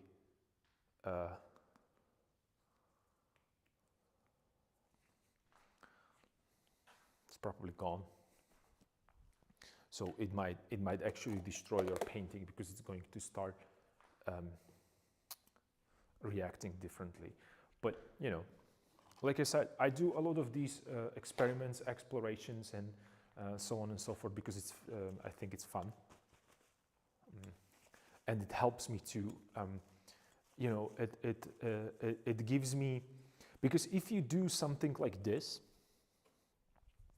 and it's not like a major thing, you're not really thinking about it in terms of that, oh, I have to, you know, I have my old paint out, and right now people are looking and I'm painting. This was specifically made to experiment with application, with layering, and so on and so forth. And there are different recipes. So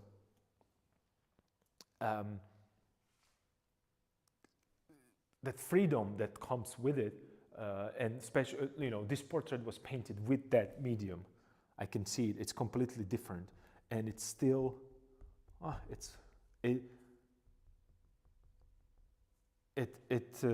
it's not varnish or anything like that, but it still has like that sheen on it. You see, like even though this is completely dry, it still has the sheen on it, even in the black, because of that. And black doesn't do this at all. Black just goes into that, you know, and these are all earth tones. I didn't use extended palette. It was also a very limited palette. So it also gives a different, I don't want to say vibe, but it, you know, it creates a different. I have another one here as well. This is a really, really bad kind of a exploration with the portrait, but you can see that this is black, right? And I'm scratching into it. I'm testing what's happening here, how to connect it.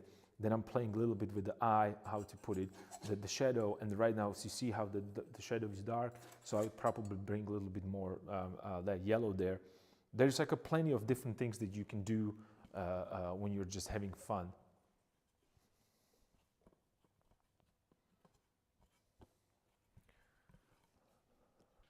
And then, you know, we have that from 2 days ago. It's still drying right here, right? So some areas are dry and some are still wet. And this is a good way right now to take some of that, not necessarily the extra paint, but maybe test certain paint application. And I have a wet area right here, so, you know, I would be like thinking how the paint is skipping over certain ridges. And you can see that this is completely different than this, because there's so many other things that are happening there. And if you were to take then the blue, this is a black actually mixed with yellow, a little bit yellow. Like this is almost completely blue there, only because it's in the contrast with, I don't know if you can see it, only because it's that relationship between these. But this is going to dry for a while. And then, you know, I have these little boards lying around all the time, everywhere, with maybe even unfinished, you know, drawings. And I have like, you can't see it, I'm sorry. You have like unfinished drawing, and I can take this and, you know, work something into it. I didn't want it to just, you know, throw it away. But, you know, part of it is that I'm a hoarder, and part of it is that I still believe that I can extrapolate something from that. Like I said, and I was mentioning that Rick Rubin book, and he's actually talking about that you're like that antenna that is absorbing that creativity that floats around. And I was fancy collector. Yes. I'm sorry, I forgot that we are calling it a collector. So I'm collecting these random ideas, and it's interesting that writers would do that all the time. They have these little concepts and the little, you know, like a small kind of a block notes that are putting information, and then they're using it into their own work. Plenty of painters that I know are doing and creating sketchbooks only because they want to show that they have sketchbooks. I don't have a sketchbook. I don't. Well, actually, that's a lie. I'm lying. My apologies. I do have a sketchbook, but, you know, it's not. It serves a different purpose. Not necessarily just, you know, to draw and draw and draw for sake of drawing or sketching there.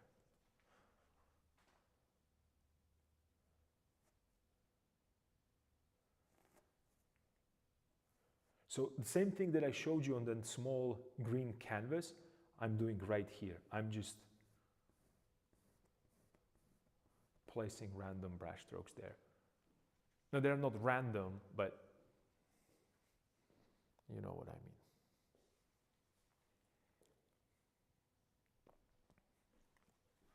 And this should go, probably everything should go darker here. Let's do that.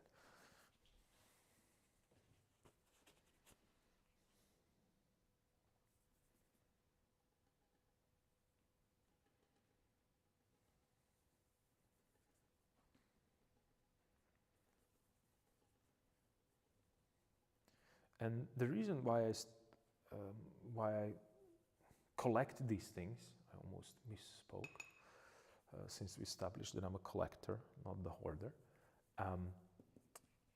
The reason why I collect these is because I used to, with anger, throw them and just, you know,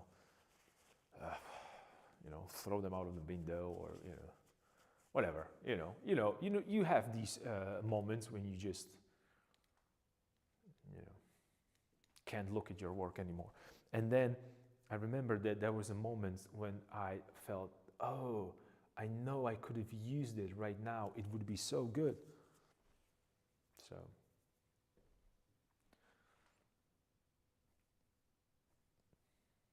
and I don't have it. And there's plenty of those that I failed to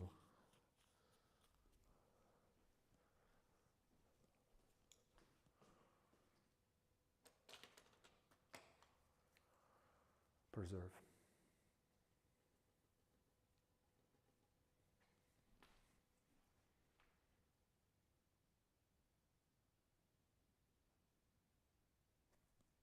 Okay, so I'm moving the ear a little bit more outside of this, and I'm going to push this one a little lower as well. So they're going to be slightly bigger ears. But I don't want them to be too big, because it's actually funny that, you know, ears are always growing.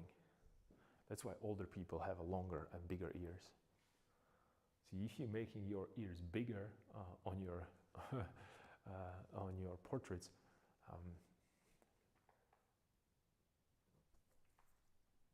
you're making them older. The same goes. I believe the same goes with the cartilage in general. I think it's what grows forever.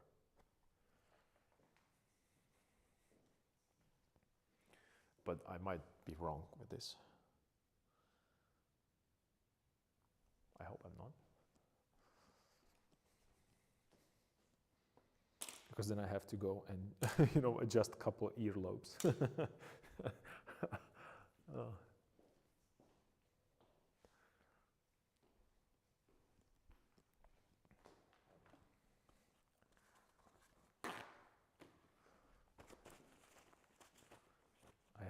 I touched that green canvas, and there is a green everywhere right now. Well. I need to push this a little higher.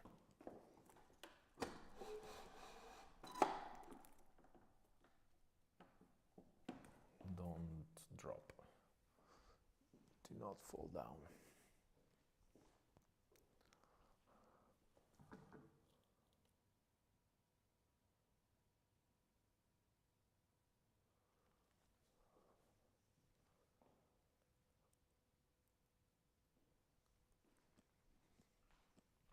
Okay, let's double check that, you know, that canon that I talk about all the time, with the head counts and lengths. This compared to this. Okay, that's cool. We're good here. So the length of the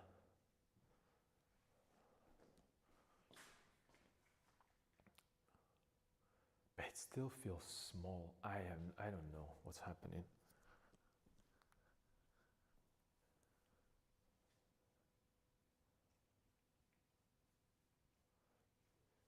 Okay, there might be a problem. Might be. Hear me out on this. A problem might be with this. With this.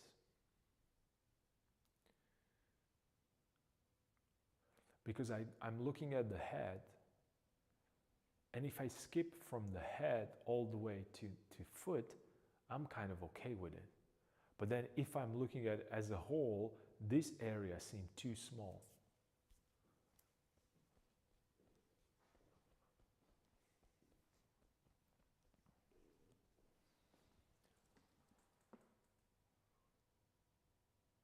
It almost feels like the elbow should stick out a little bit more.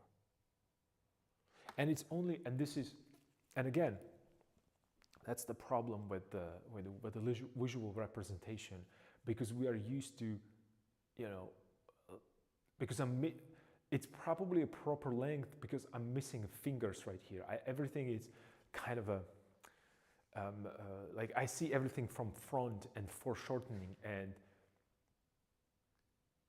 it almost feels that I'm not showing it properly.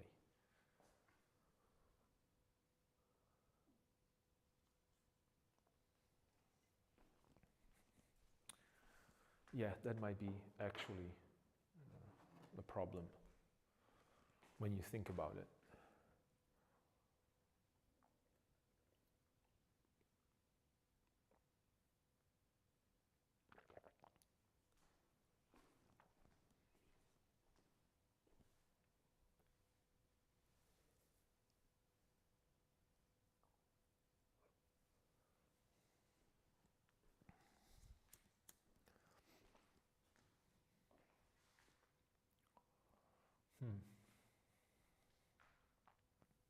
And then the nose needs to be adjusted a little bit.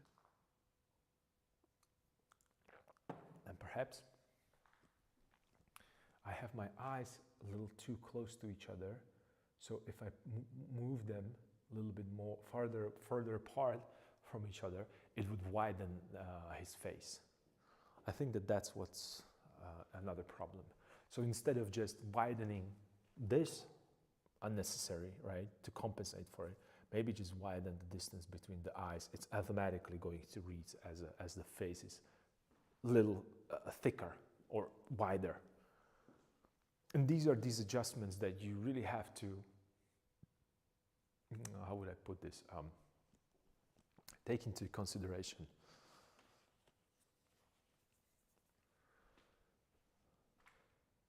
What about a little bit of shadow right here to show the form a little bit? Oh, of course, yeah, well.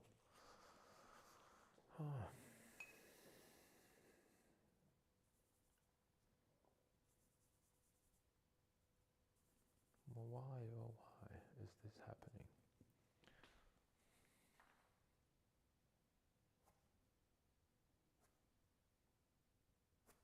And again, I don't want to draw lines, I just want to make like areas a little darker.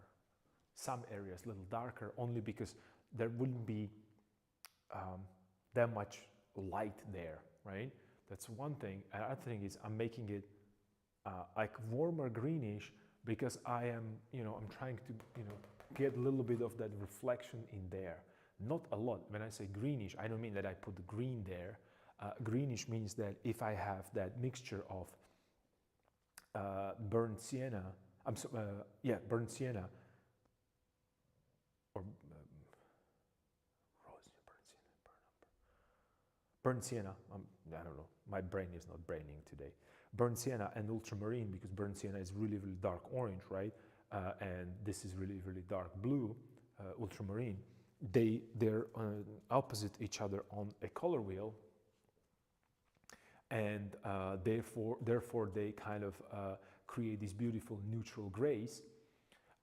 And also, if they're dark, they're in the warm shadow, I would add a little bit more sienna into it than the ultramarine, so automatically it would shift into a different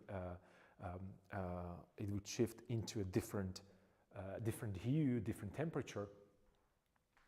And if I have also reflection here, so I'll add a little bit of the transparent green into it just to get a hint of that kind of a keep it. I'm trying to keep it. What's the word? The color harmony.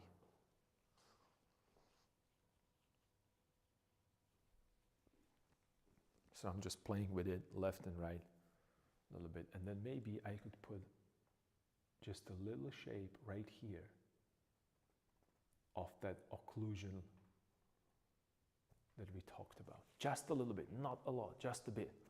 Just like a little, like I have a highlight on one side and let's put a little dark highlight on the other side, right?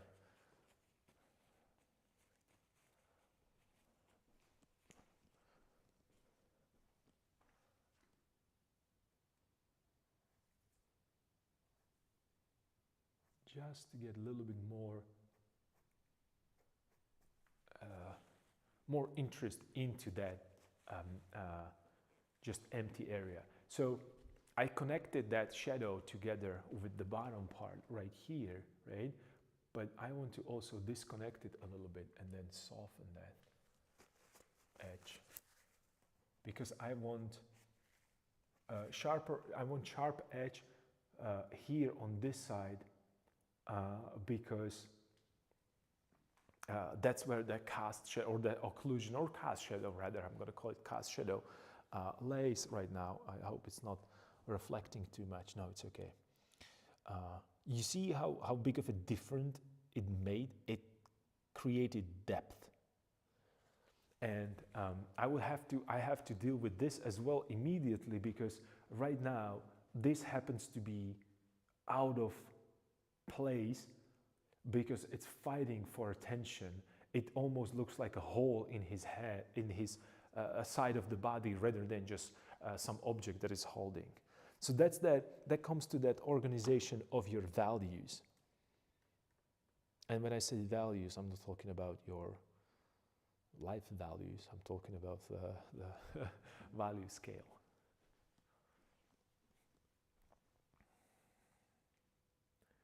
Right? So this is that idea of, I have a lot of reflection picking up from that. I have to make it a little less, because I'm picking up a glare from a window.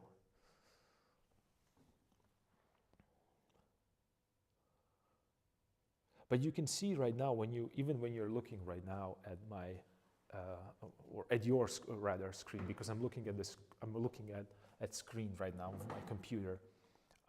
You can see the difference between figure in the front, the guy next to him, which was a reliability or redundancy, and then the top head in the back.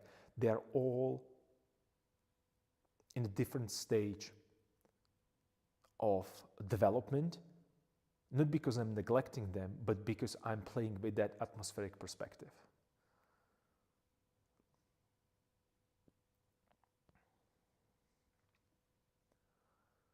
Yeah, and right now I have to work with that, with the hands as well, because it's interesting actually. I'm analyzing that painting through a live feed that I have into my computer. And the fact that it's, the camera needs to kind of, well, first, the camera has a disadvantage because it has only one lens. I have two lenses because I have two eyes.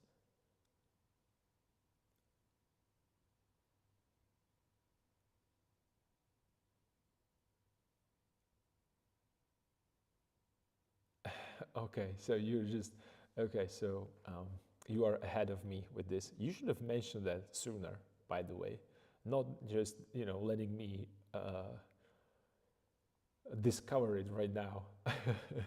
What is this? It's supposed to be, I'm preaching here about painting discourse, and you're just, you're omitting these important informations. Well, at least it works. Okay, all right, fair enough.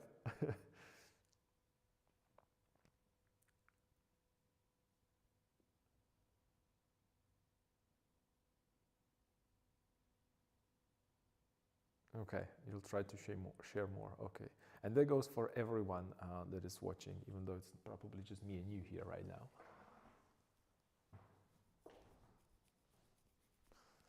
But it doesn't matter. It's just I have to say that on the screen it looks way more saturated, way more. These transitions are way more visible, and that's what I was talking about the camera. When you take pictures of your paintings, or when you take pictures as a reference photo, camera is going to adjust certain things, and it's going to make certain things darker. Some areas lighter, because it's trying to compensate for not understanding what's happening. Well, it's not that the camera is supposed to understand that. It's just it's a software that is trying to translate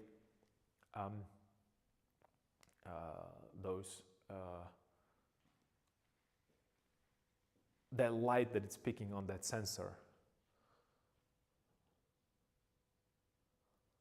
It's basically it's the same principle that with our eyes, right? So it's not that different.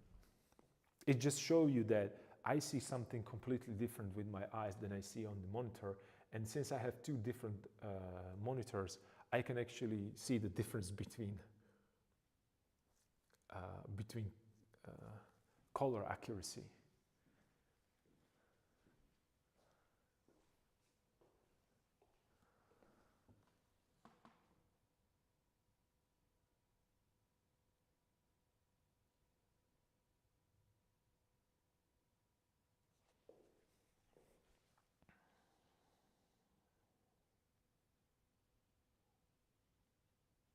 So we can push this, and then I think what the problem is that this is probably too light right here.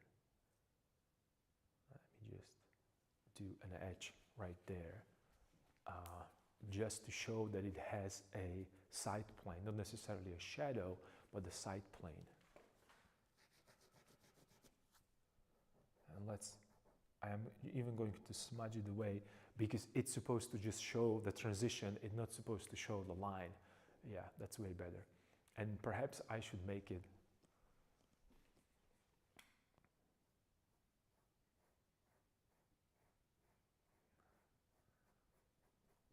just a touch darker because I want this top part be lighter, the garment that is on the top, because it's picking a little bit more light. So let me add a little bit more.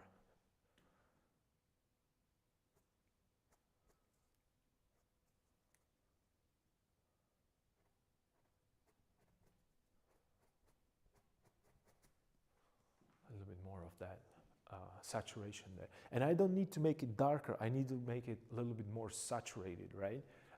And since, again, I have a blue, which is not blue, it's actually, well, it is blue, but it's the same effect than I would have with white and black. So the shadow that I'm trying to create, I'm going to push it a little bit more towards the orange. I don't want to make it darker, I'm going to make it more saturated and transparent, so it gives me that depth.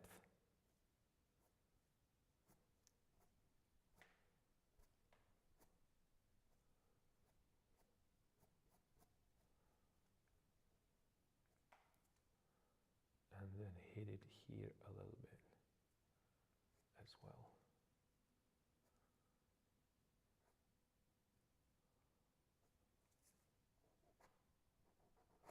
Into a lost edge. So there's like a two kind of a fault, and maybe I could just push it even more here. Couple folds and create a little bit more of interest there because it's closer to us, so I'm putting a little bit more detail there. And perhaps I could push the same thing right here.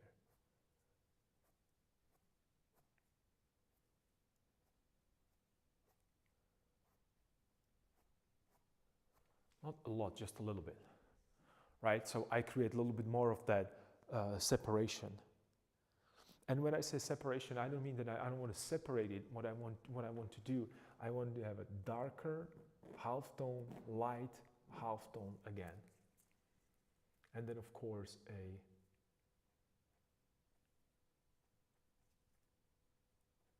a little cast shadows right here where fingers are. So yeah, I'm just pushing that saturation there. So I'm making them a little bit more saturated shadows. Not darker, more saturated.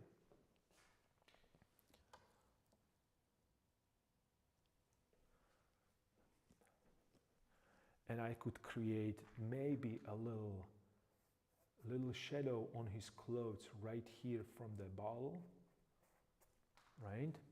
And then perhaps push that bottle a little lighter.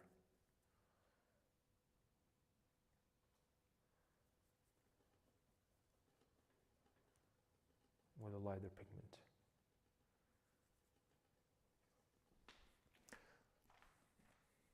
So it would be, how is it going to look, that bottle? I don't even know how it's supposed to look.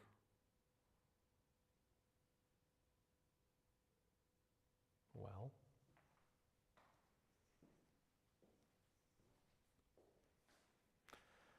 do I have a reference?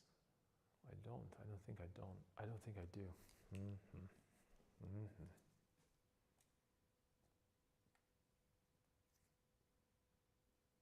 Because I was not even thinking about that.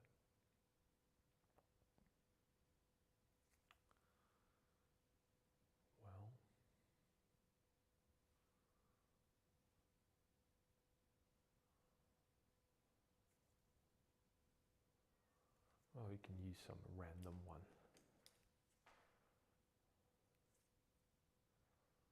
Maybe I could make it a little touch smaller, or is this a right size? I don't know. Let me see. No, I think it's the right size. Maybe I could move a hand a little bit and create a little bit more of an interest here. So it goes this way, right, and this way. A little closer to a body.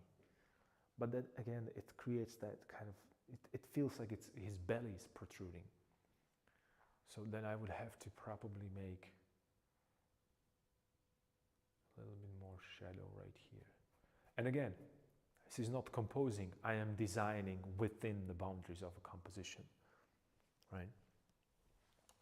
And you can even better see right now that little cross that I created there on his chest.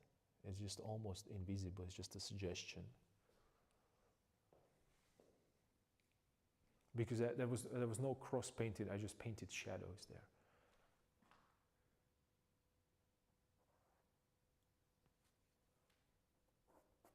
Okay, this is dry.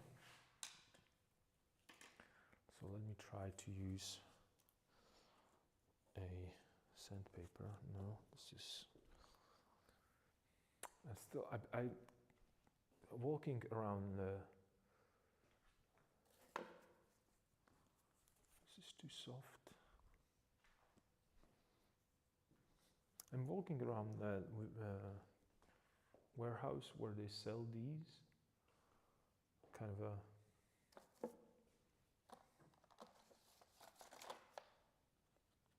and I'm keep forgetting to go there and buy a little rougher canvas.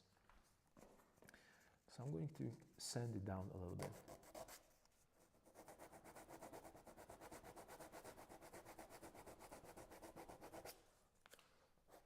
Instead of painting into it, I'm going to sand it down and I'm going to try to find the lighter value there.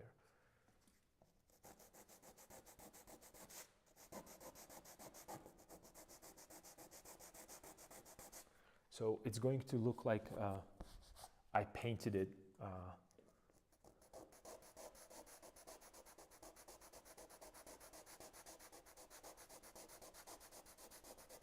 so it's going to look like an underpainting.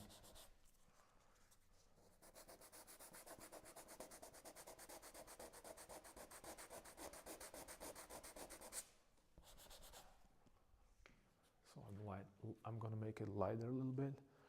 And then, and you can maybe you can see it on your screen.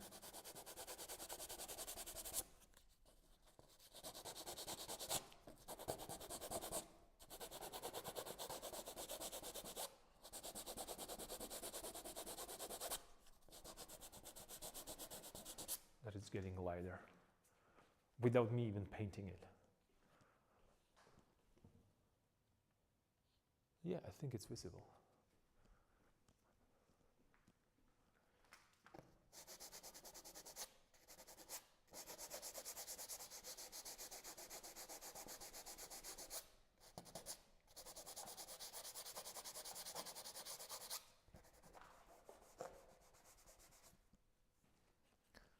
Okay, let's grab this.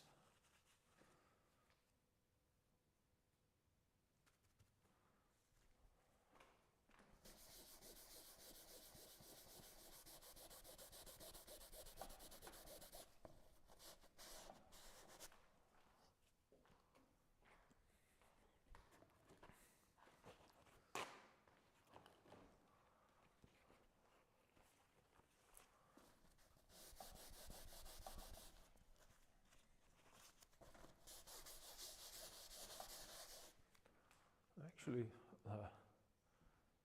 random thought is that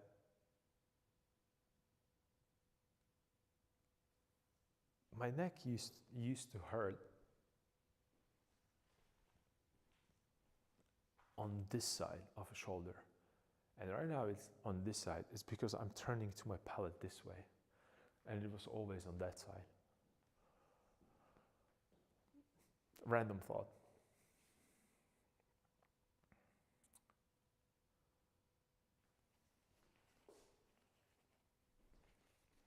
It's just because, I'm standing, and I am just looking and moving and looking and moving into a different direction than I'm used to. I was working and I was looking for you can see it on the video that I'm looking for my palette right here.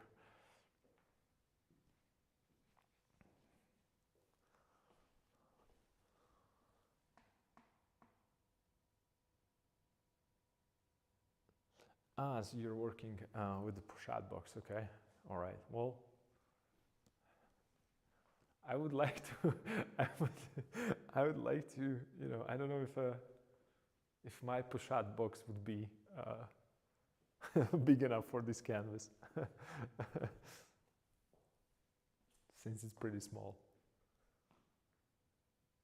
Can't imagine how I'm going to put it into that. Yeah, it will be a little challenging. Yeah, I think that might be a slight understatement.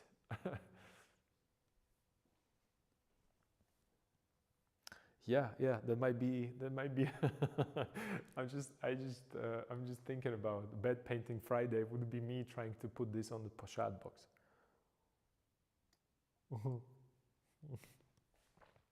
Since you're not enough entertained here. Challenge accepted. Okay, all right. So the tomorrow task. Actually, tomorrow is Friday. Yeah, isn't it? We don't have Halloween in my country. Is it Halloween tonight or tomorrow night? How does it work? Do you know? Do you have any idea, or should I just Google it?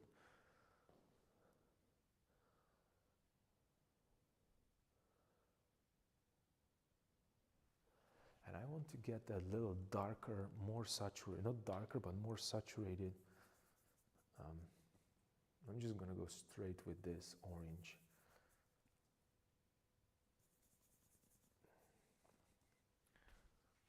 This, because I think it's too. Yep. Oh, now we're talking.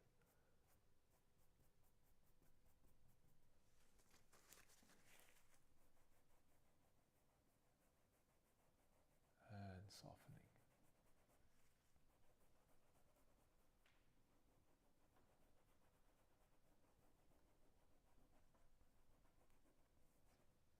Oops.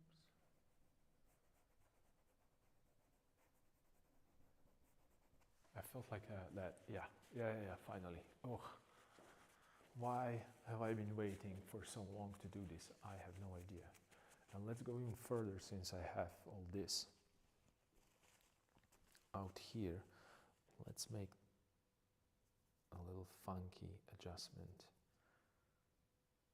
here.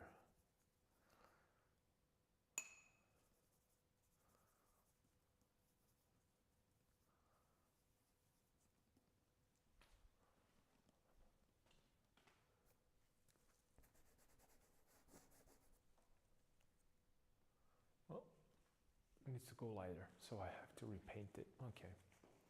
Well.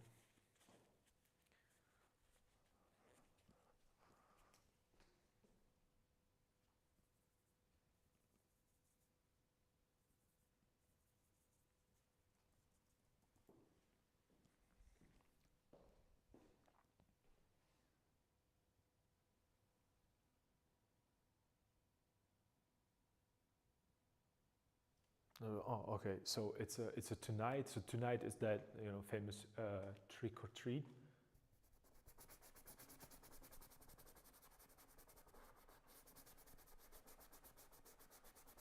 Well, the only thing that is popular when it comes to Halloween in my country is to just, you know, to do parties. So it's probably going to be a city full of masks tonight, I assume then.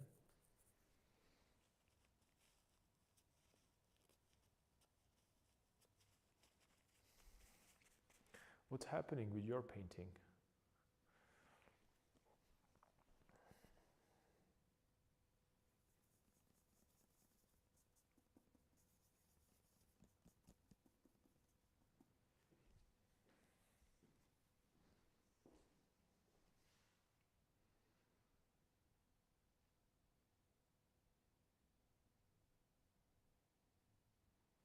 Oh, that's called that it's finished. You just need to buy a frame.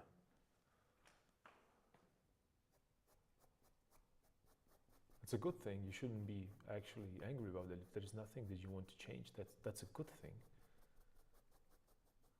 Well, here's the thing, that the fact that I am still painting everything over and over again, it's just me being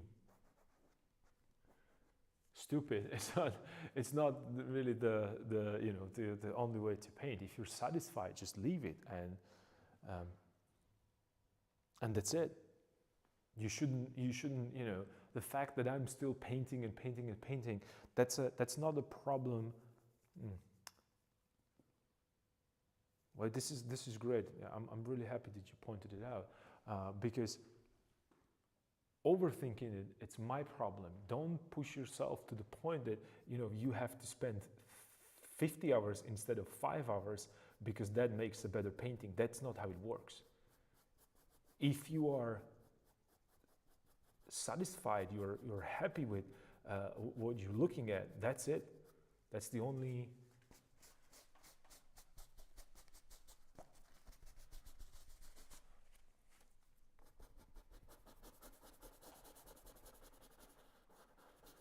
That's the only measuring tool that you should ever use and listen to. Because I'm going to work on this painting, you know, 20 years from now, still.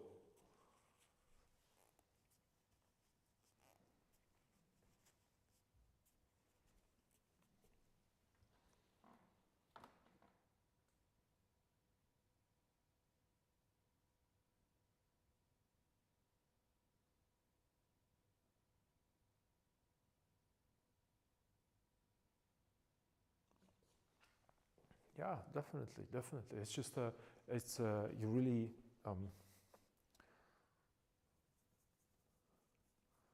I should address this more.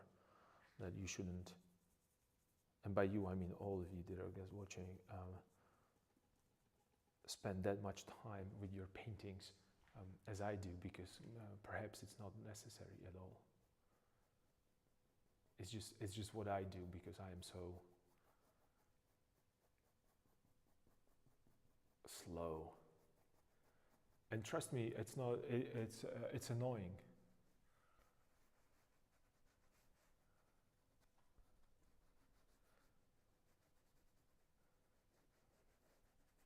I would fail as a concept artist.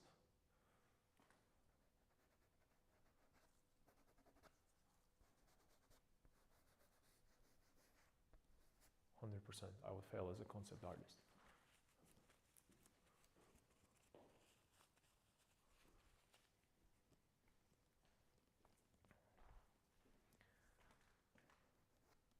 Okay, so I'm punching up the saturations here in the shadow.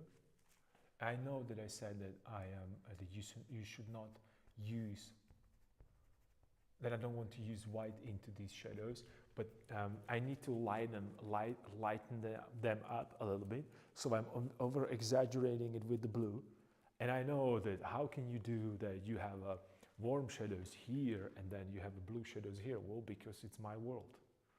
And then that's all I have to say. I'm going to have the shadows. And another thing is, yeah, that was a little mean answer, but the reason is because I want to have a warmer feet. So I have a warm feet against the blue drop shadow, or cast shadow rather. But here I have I have it other way around. I have a cool garment. That's why I want to go into warm shadows.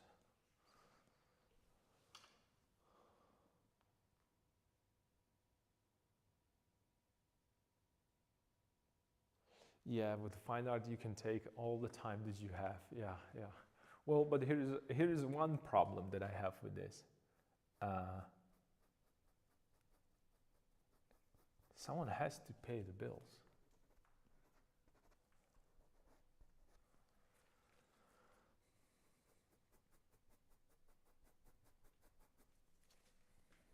Fine art is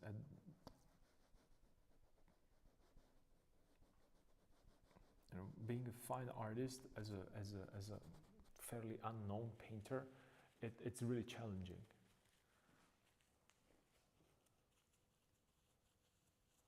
Okay, so I put a little bit more blue, so automatically that changed that all a feeling of feet, and that's okay. That's what I was looking for. It's way too blue. It's way too like right now, like it's almost like a toxic kind of a feeling of a color that he's standing into some kind of a, what was that? Like from Teenage Mutant Ninja Turtles, right? He stepped into some. You know, see, this is a concept art right now. It's happening right here. He's stepping into some kind of a goo or whatever, and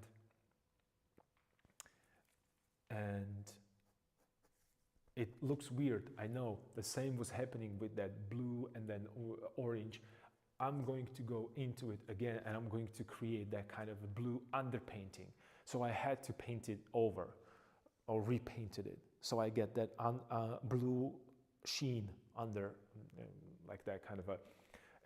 So when I place the new pigment on top of this, the blue is going to kind of seep through, or just, you know, like start peeking in to your attention.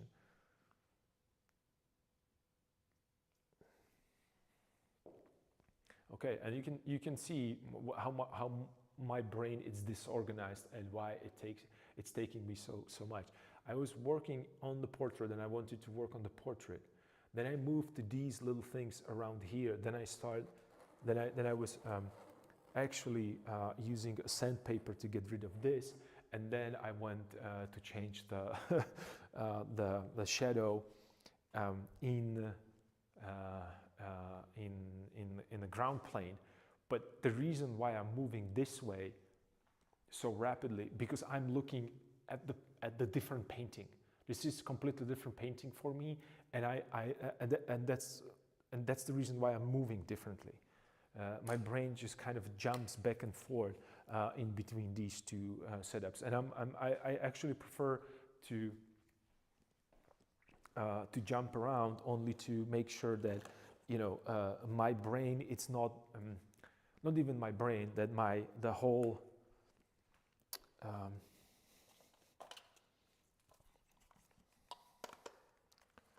just a second, I'm sorry, I have to put this on the charger.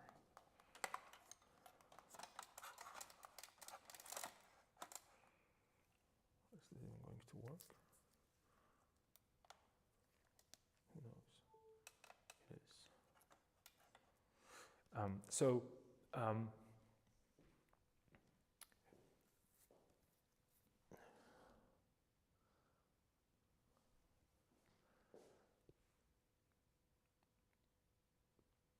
I don't even know what I was talking about.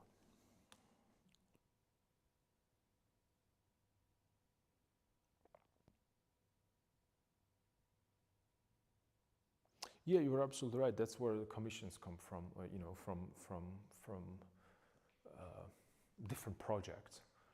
And like I said, in order for me to do this the way that I want to, without any sacrifices, right? And I mean, you know, sacrifices in terms of, you know, not compromising myself. I just simply had to, you know, do a different work. That's okay. That's totally fine. That's a valid thing.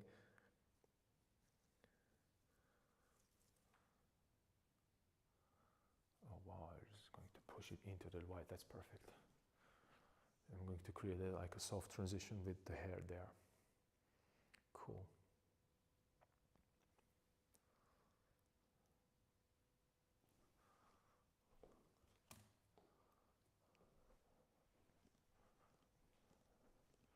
And then perhaps it could go right here into the head.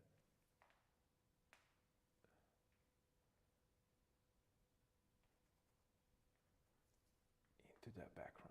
So you can see little pieces of the hair right here. But they're wet, I'm painting wet into wet, so they're kind of merged together. Okay, that's way better shape of his hair. So right now, I think that the key moment would be to really push that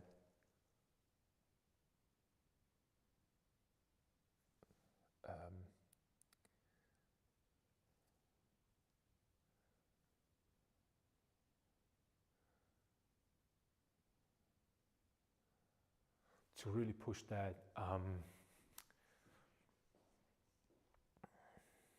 one, and for both eyes push a little further apart, because I'm also right now looking at this and I see that the eyes are way further apart than these. Well, maybe not, I don't know. Let's push them. Let's push them.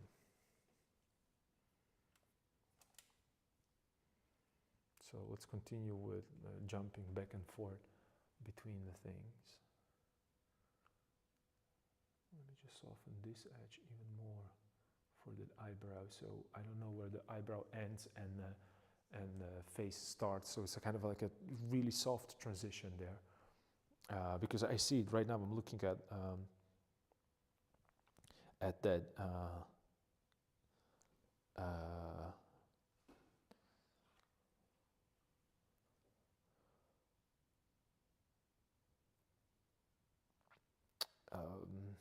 what I'm trying to say, the detail of Velázquez painting Innocent, the Innocent 10th, and there is no eyebrow there. It almost looks like that person did not have eyebrows, but he does. I say, you know, it feels like it, almost like it. So I want to soften it a little bit more. Oh, and I can push this a little bit. Mm-hmm. Mm-hmm.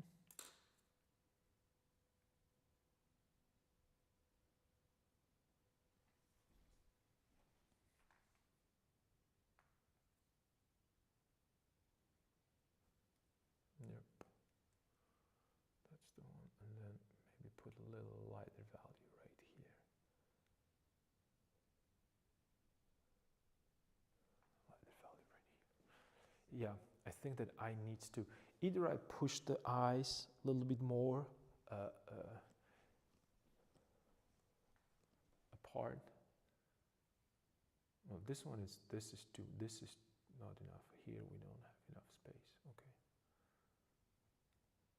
This needs to go a little bit more here. This is enough. Okay. Yep, that's better. Starting to work way better. And then I can push this even a little bit more. So I'm slowly adjusting from every possible angle, and I'm trying to create a little more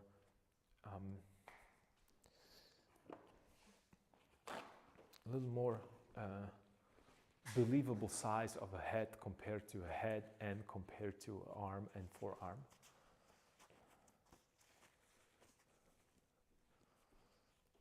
And if you look at the beginning of a stream, that portrait looked crazy clownish. I didn't paint that much into it. It's just more about adjusting certain things, which made it a little more, you know, acceptable, I guess would be the word. And then it felt like I have a lot of forehead, and I'm missing that, you know, the sides of a forehead. And that's one of I don't want to say the problems, but challenges with painting face straight towards you. That's why I prefer to do 3/4 or, you know, like a, because you have a, I don't want to say that it's easier, not at all. It's, you have different forms that you can play with. Well, actually, it doesn't really matter because then you have another problems with symmetries and perspective. So scratch that. It doesn't really matter. It's just if you are used to do portraits 3/4 as Rembrandt, you know, does, then doing a face, like a straight kind of a face, is a little more challenging.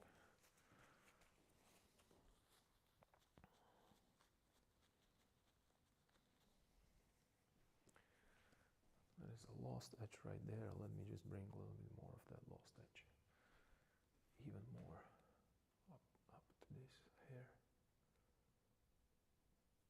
Well, I'm making him really bold.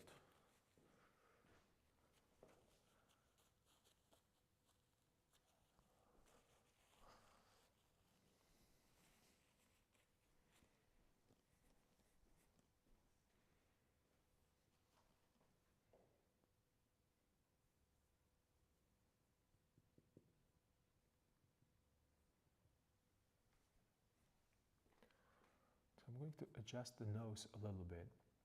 And the reason why I'm adjusting the nose right now is because I'm going to move that eye probably. And I want to see that perhaps the problem might be with the nose rather than just with the eye. So let me see if I can soften this transition here.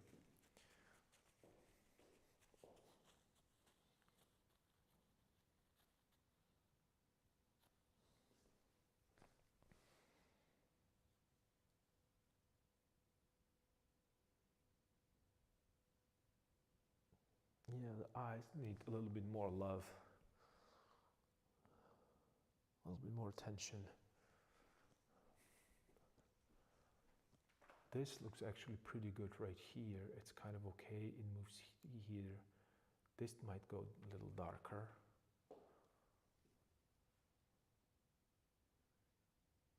Maybe I could make a little bigger nostrils, the flares of the nose. Wider, not bigger, wider. Maybe that.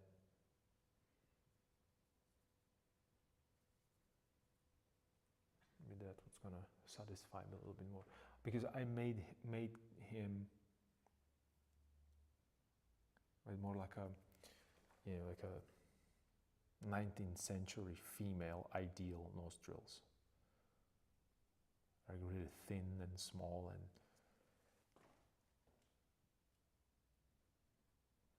I want him to be more like a, you know, like a Greek sculptures with these really, really hawk-like nose, or eagle-like, you know, looking beaks instead of noses. Because he's that kind of a Greek descent, or they were Greek descent, or Balkans rather. So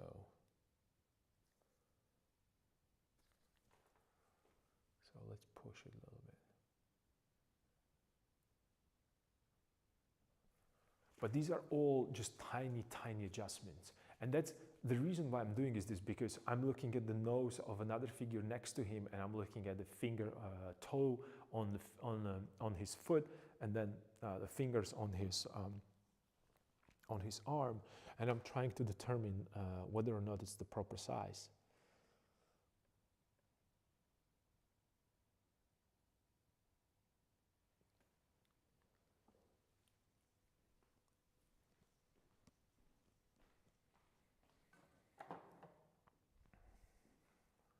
It's getting darker here.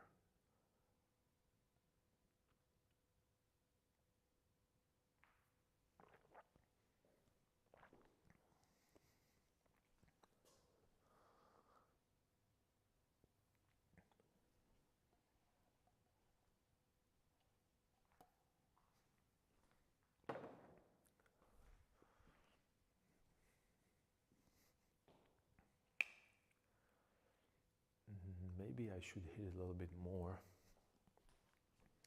here on the top of the head, because it feels like it's not light enough.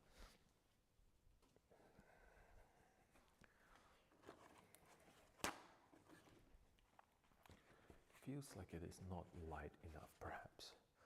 So let me get a clean pigment. Oh, I don't have a white.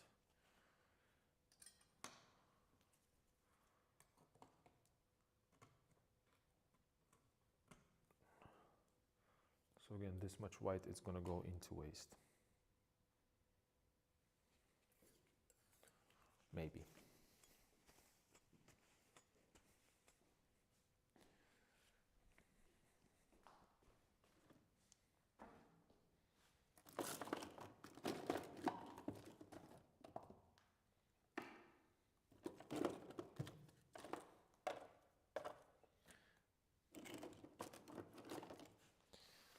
We'll have to go and get more pigments because I don't have pigments, so perhaps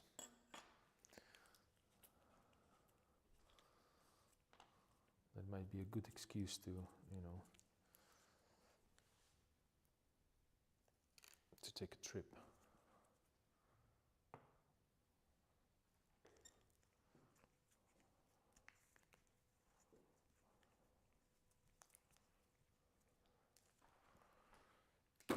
Take a trip to Vienna perhaps and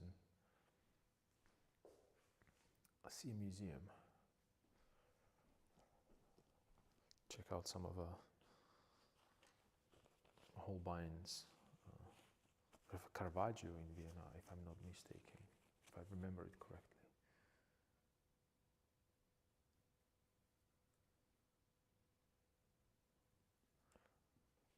They have a Vermeer there in Kunsthistorische Museum, if I'm not mistaken. Okay, so this is going to be the high point. That's what I decided on. Am I going to make him slightly bald? Would that be kind of a cool thing?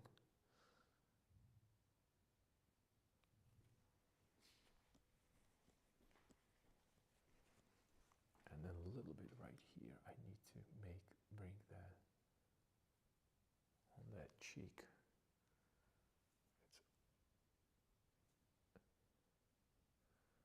It's just a little bit. And lost edge.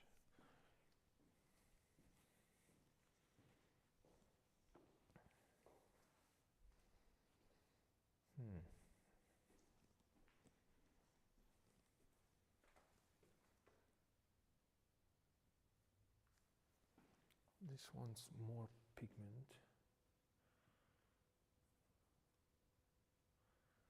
a little thicker application.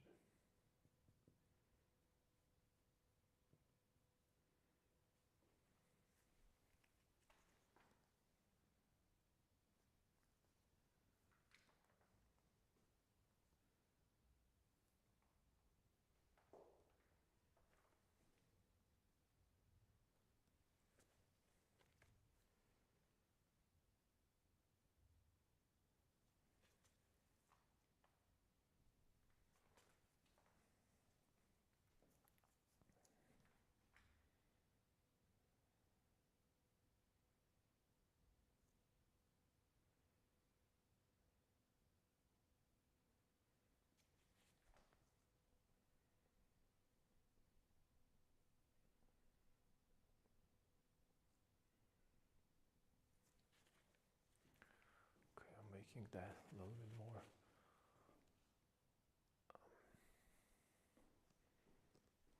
I'm adding a little bit more light right here because I think that, again, he's getting a little too dark again. And this is where the light would hit that. With that opening for the eye socket, and it would just go into the eye slowly, or into the corner of the eye, the outside corner of the eye. So I'm doing everything before I'm just gonna go and start moving eyes. because I measured them and they kind of looked that they're in the right position. So somewhere else has to be the mistake, and perhaps it's with the size of the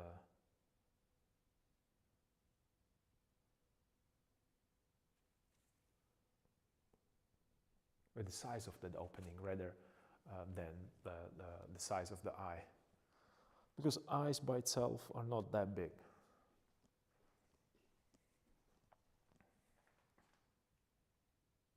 A little light right here.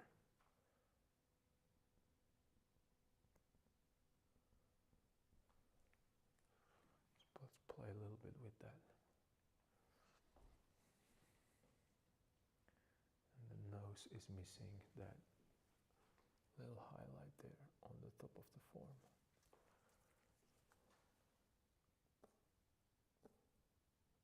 And then maybe on the corner as well. Let's just hit it with a corner. Well, I don't know if that's the best idea. Okay.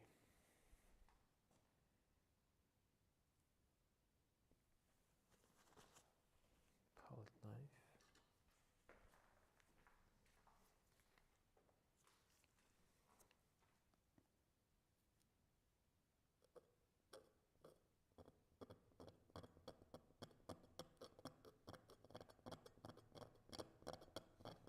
So I made the wrong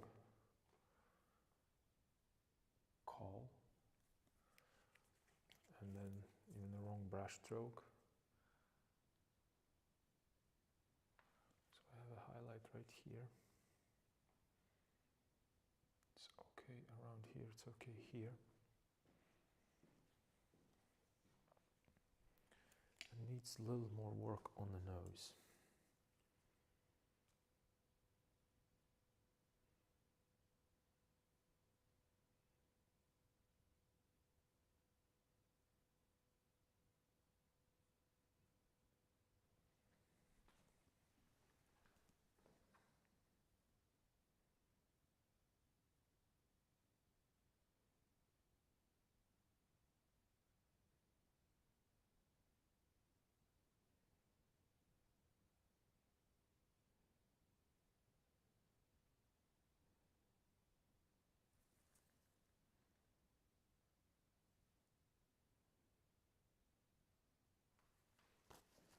Okay, a little bit more of that definition of nose, but just a little bit, not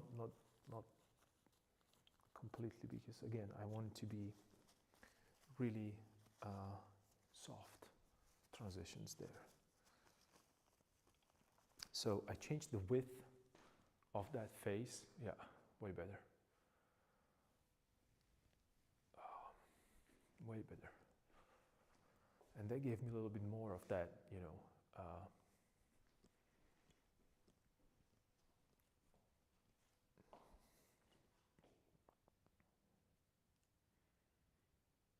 leeway. Yeah, that's what I was looking for.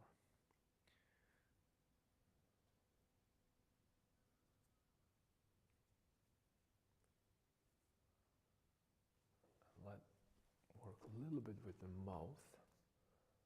So that would be a lighter value right here. Okay, a little lighter. More saturation there. That might be too much. No, it's okay. That's good.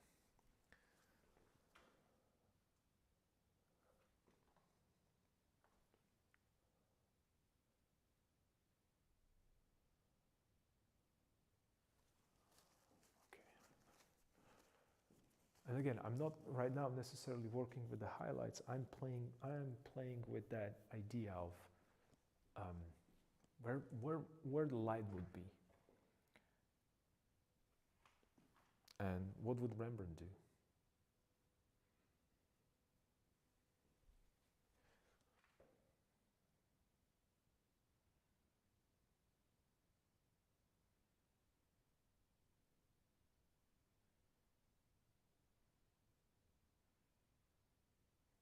And this is not necessarily, yeah, exactly as it's supposed to go, but yeah, we're closer to where we want to be.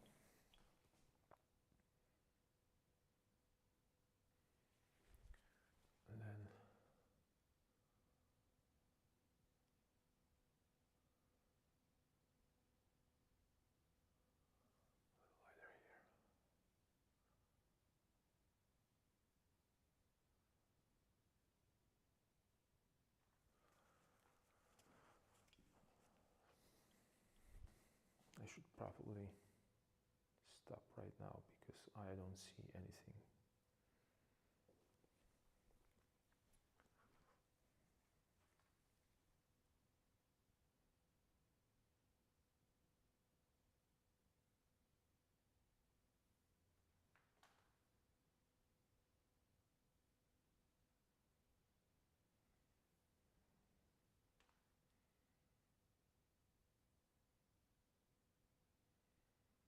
Let me create a little bit of light area right here. I kind of want to do that. I shouldn't. But I want to because tomorrow I might actually make it a little darker again. And then perhaps here a little bit.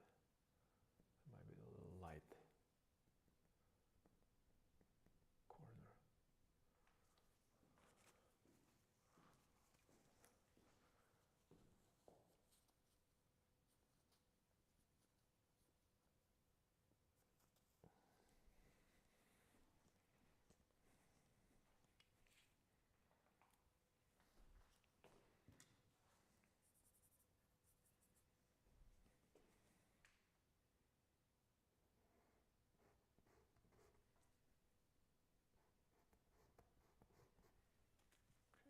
This a little bit more here, and then perhaps more of that.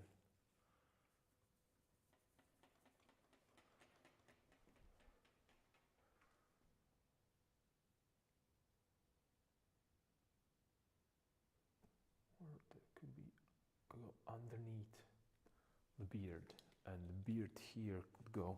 And the beard here could go on the top.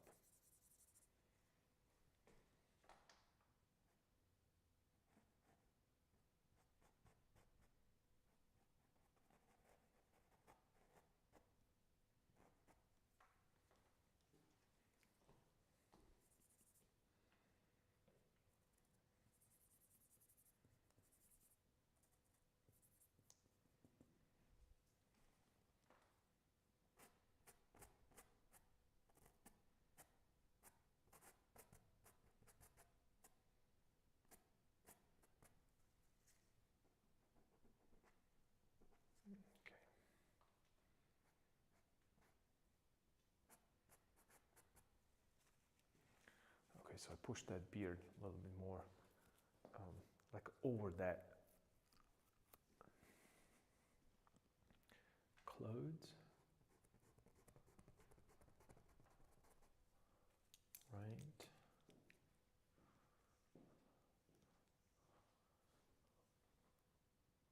Not bad. That's actually working pretty well.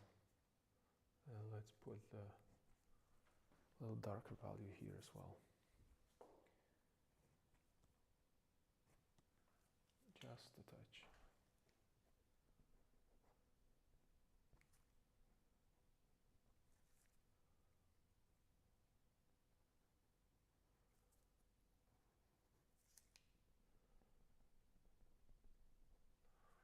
Right, kind of a softer transition there.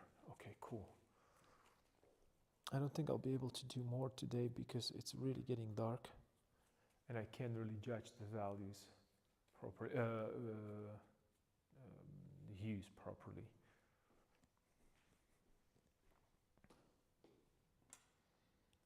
There's a couple things that I would like to do though. Get a little bit more of this into here.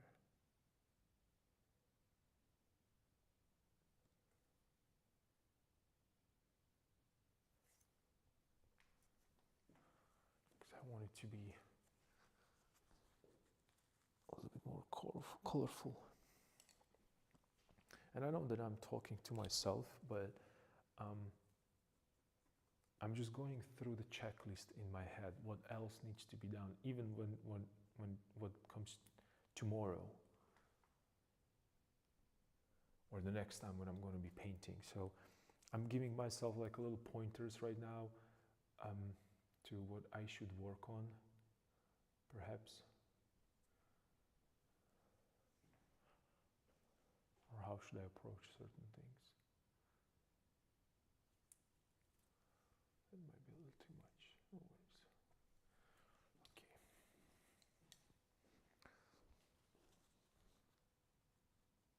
I think that that face looks better than it was before.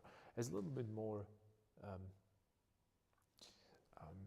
it has a little bit more of that character that I'm looking for. I'm still not necessarily convinced that this is the final stage. But I am getting closer to what I want. At least right now, when I'm looking at it right now, they work together as a portraits of the two main figures, Cyril and Methodius, which is kind of important part when it comes to that multi-portrait, multi-figure composition that, you know, it's, I don't want to say that it's extremely difficult, but, you know, in my case, because I'm not really sure how to, I'm not sure. I mean, this is really on this scale, this is the farthest that I've ever ventured. So I don't really know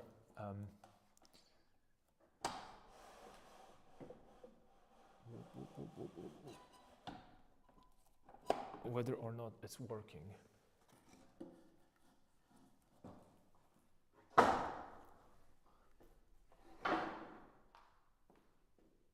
Okay, how many things I'm going to destroyed right now? None? Seriously? Well, that's a surprise. So let's look at him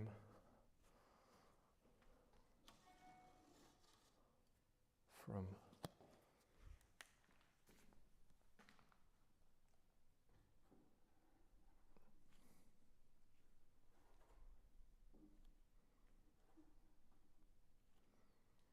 upside down. Okay. All right. It needs a lot of work, but maybe the forehead can go even a little higher and create a little bit more of that transition there. But yeah, I think that I need to correct the proportion a little bit more. It's not really, it's not exactly what I want it to be. I mean, he's okay, but, you know, remember what I talked about, things being okay.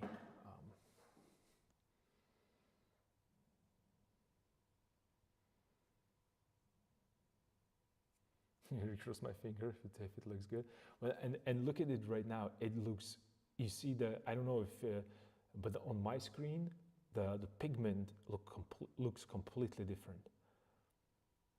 You can see the area that they are less saturated, and you can see area that are more saturated.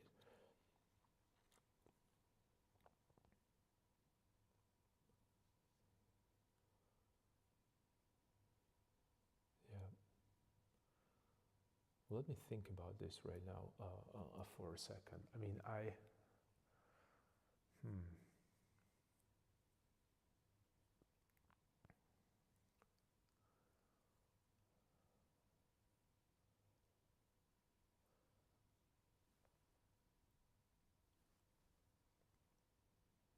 yeah, I need to figure it out what to do with the certain areas.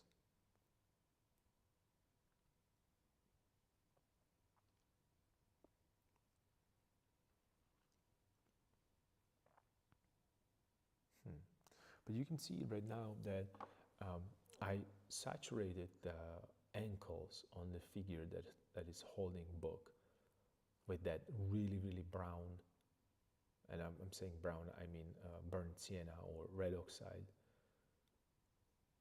And you can see how it changed the feeling of, oh, that's not a dark value, it's actually a skin, right? Not necessarily right now because it looks way too much, but that's okay because it's going to calm a little bit, and I'm going to paint into it more and more. So I wanna switch from like a dark value into a chromatic value.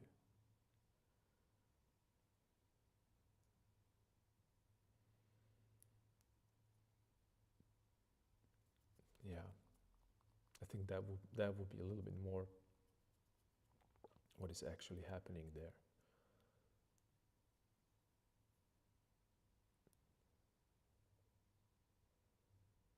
And then I'll have to work on that shape of his hair a little bit more. But we're getting there.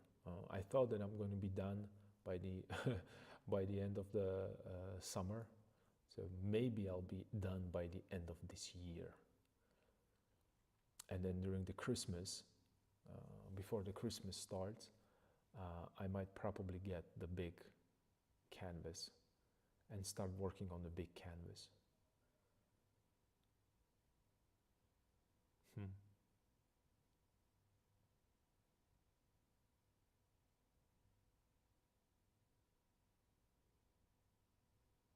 Since this is not a big canvas, right? I mean, even bigger canvas, that's what I was trying to say.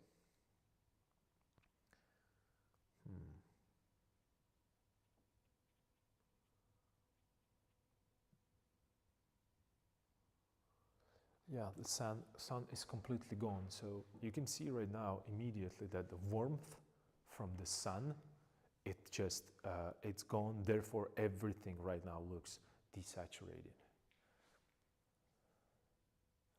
So that's the problem with, when you work under the conditions that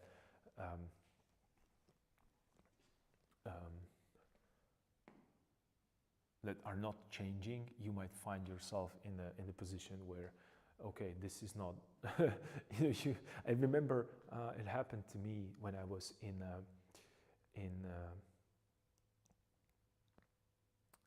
LA, and I was working on some projects there, and I was painting during the day and during the night, but it was controlled lighting, right?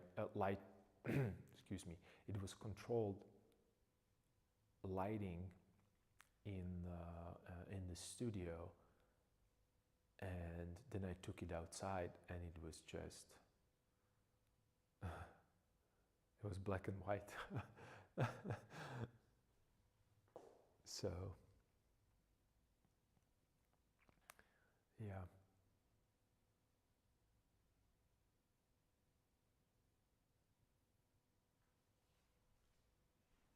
I think that not having or not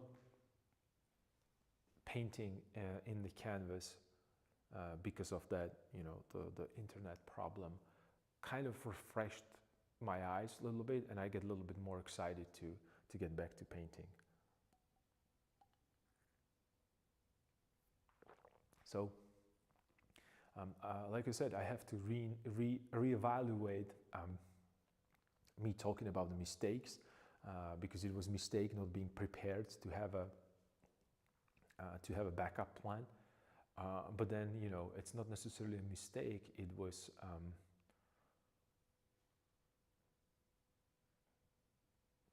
something that was needed.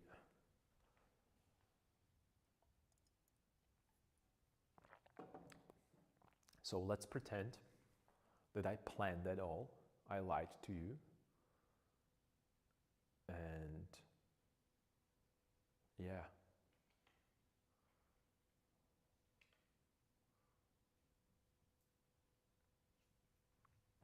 Right? It would be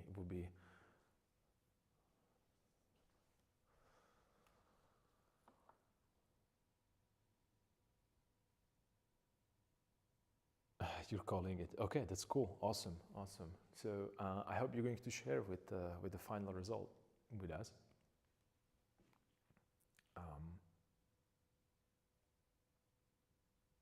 Because I would really like to see that. How did it?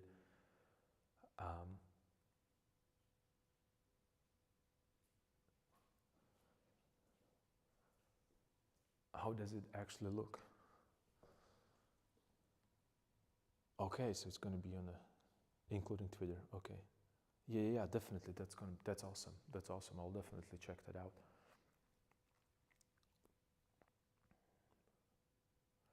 Yeah, I think that right now, I think that he needs his eyes. And this is crazy. I'm just going to move the millimeter to the left and millimeter to the right, the both of them. So I'm going to spread them a little bit further apart. And that's going to make that face ginormous immediately. I already know that. I already know that.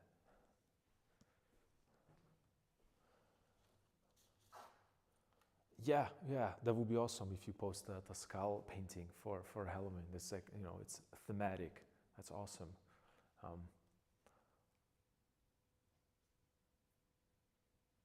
Yeah, it's completely dark in my studio. Even though, see, I think that this is actually my camera trying to compensate for the lack of light in the studio, actually. So let me just, yeah. Yeah, it has to be it for today. I just want to end up today with, you know, not necessarily,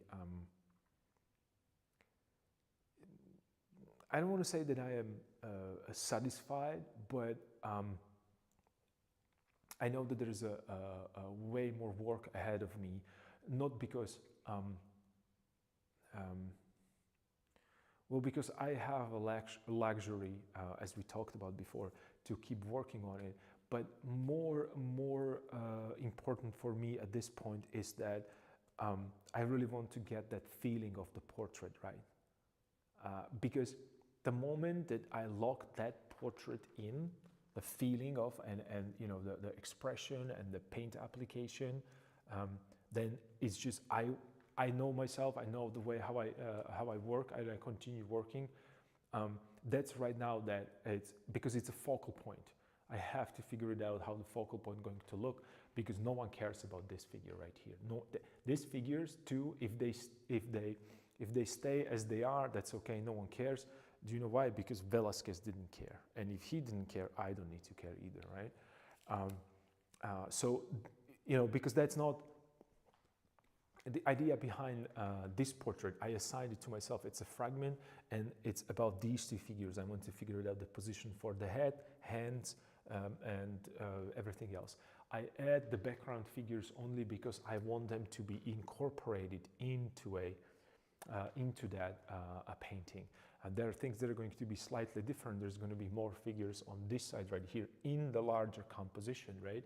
So, and maybe that would be a good thing to work on. Perhaps even tomorrow for a bed painting Friday, I can do some other digital ideas. Maybe sketch some portraits from the imagination. You know, some ideas start flowing, because I need to figure it out. This figure right here, this figure next to it, and the other side, and the figure on the other side that it's holding that icon. That actually, when I'm looking at it right now, that actually could be a good another idea. We can do it tomorrow.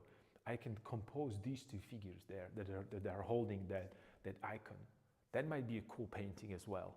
I'm thinking that I have some spare canvases lying around. I might just, you know,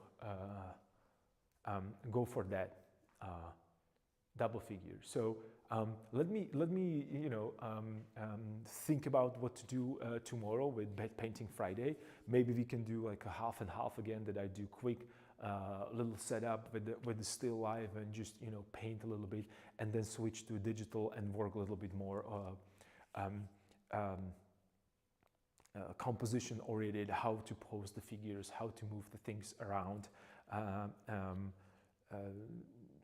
Not necessarily analyzing what other painters did, but perhaps taking that information and knowledge and apply to my my own compositions, because that might be a cool another painting, and make another fragment out of it, because this is going to be a larger or going to be this supposed to be a larger multiple figure composition. And, you know, I showed you previously that I have another portrait that it's right there, and a couple other small ideas. We did that Rembrandt copy together, and all these things should not be just for the sake of copying. It's accumulating this knowledge. I am accumulating this I'm accumulating this small little elements, and these are something like a concept for or pieces of mosaic that then are pieces of puzzles that I'm then going to combine together. It's like a collage. So we have a little portrait there, and we can incorporate even that portrait of Rembrandt. So perhaps I could take a pictures of all of these and do some, you know, magic in the software, play a little bit with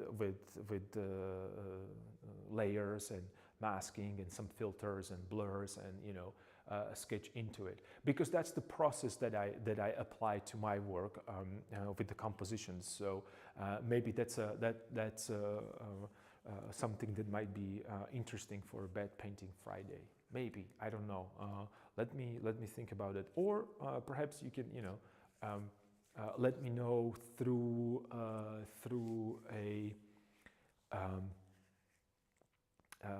through Twitter what you think. Perhaps that might be cool.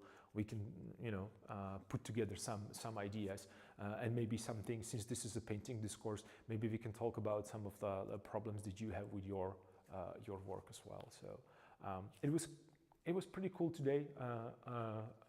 I think that one day that I couldn't work kind of helped to organize the thoughts and refresh my feelings about this painting. So I think that, you know, that might be a way to go.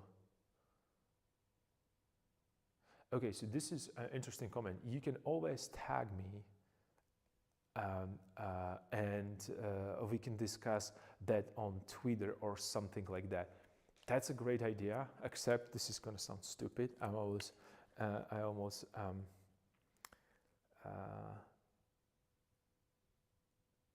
want to say that I feel ashamed, but I have a weird feeling. You said you can tag me. I have to figure it out what you can tag me on Twitter means.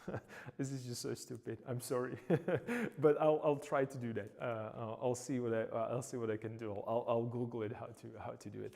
I kind of have an idea what it's supposed to mean and how it's supposed to work, but since I haven't tried that before, I have to get familiar with the Twitter a little bit more. It's interesting because in my country we don't use it at all, or very little. It's not that popular. So yeah, let's see. Anyway, thank you for joining a painting discourse. Thank you for being part of this, you know, kind of a weird studio setup. It's not really that, you know, entertaining as other streams perhaps, but I think that you got some work done. I hope that you learn from my mistakes and you applied some knowledge that, you know, that we accumulated here in your work, and you can, you know, move forward on that journey and exploration. Tomorrow is going to be awesome because there is a, you know, it's just, like I said, there's so many options that you know, we can work with, and since it's a Bad Painting Friday, we can really do some crazy stuff. I might even start sooner because why not?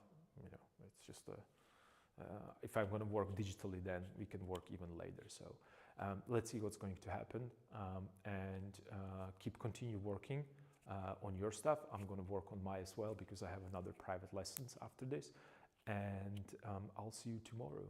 Thank you. Take care. Bye.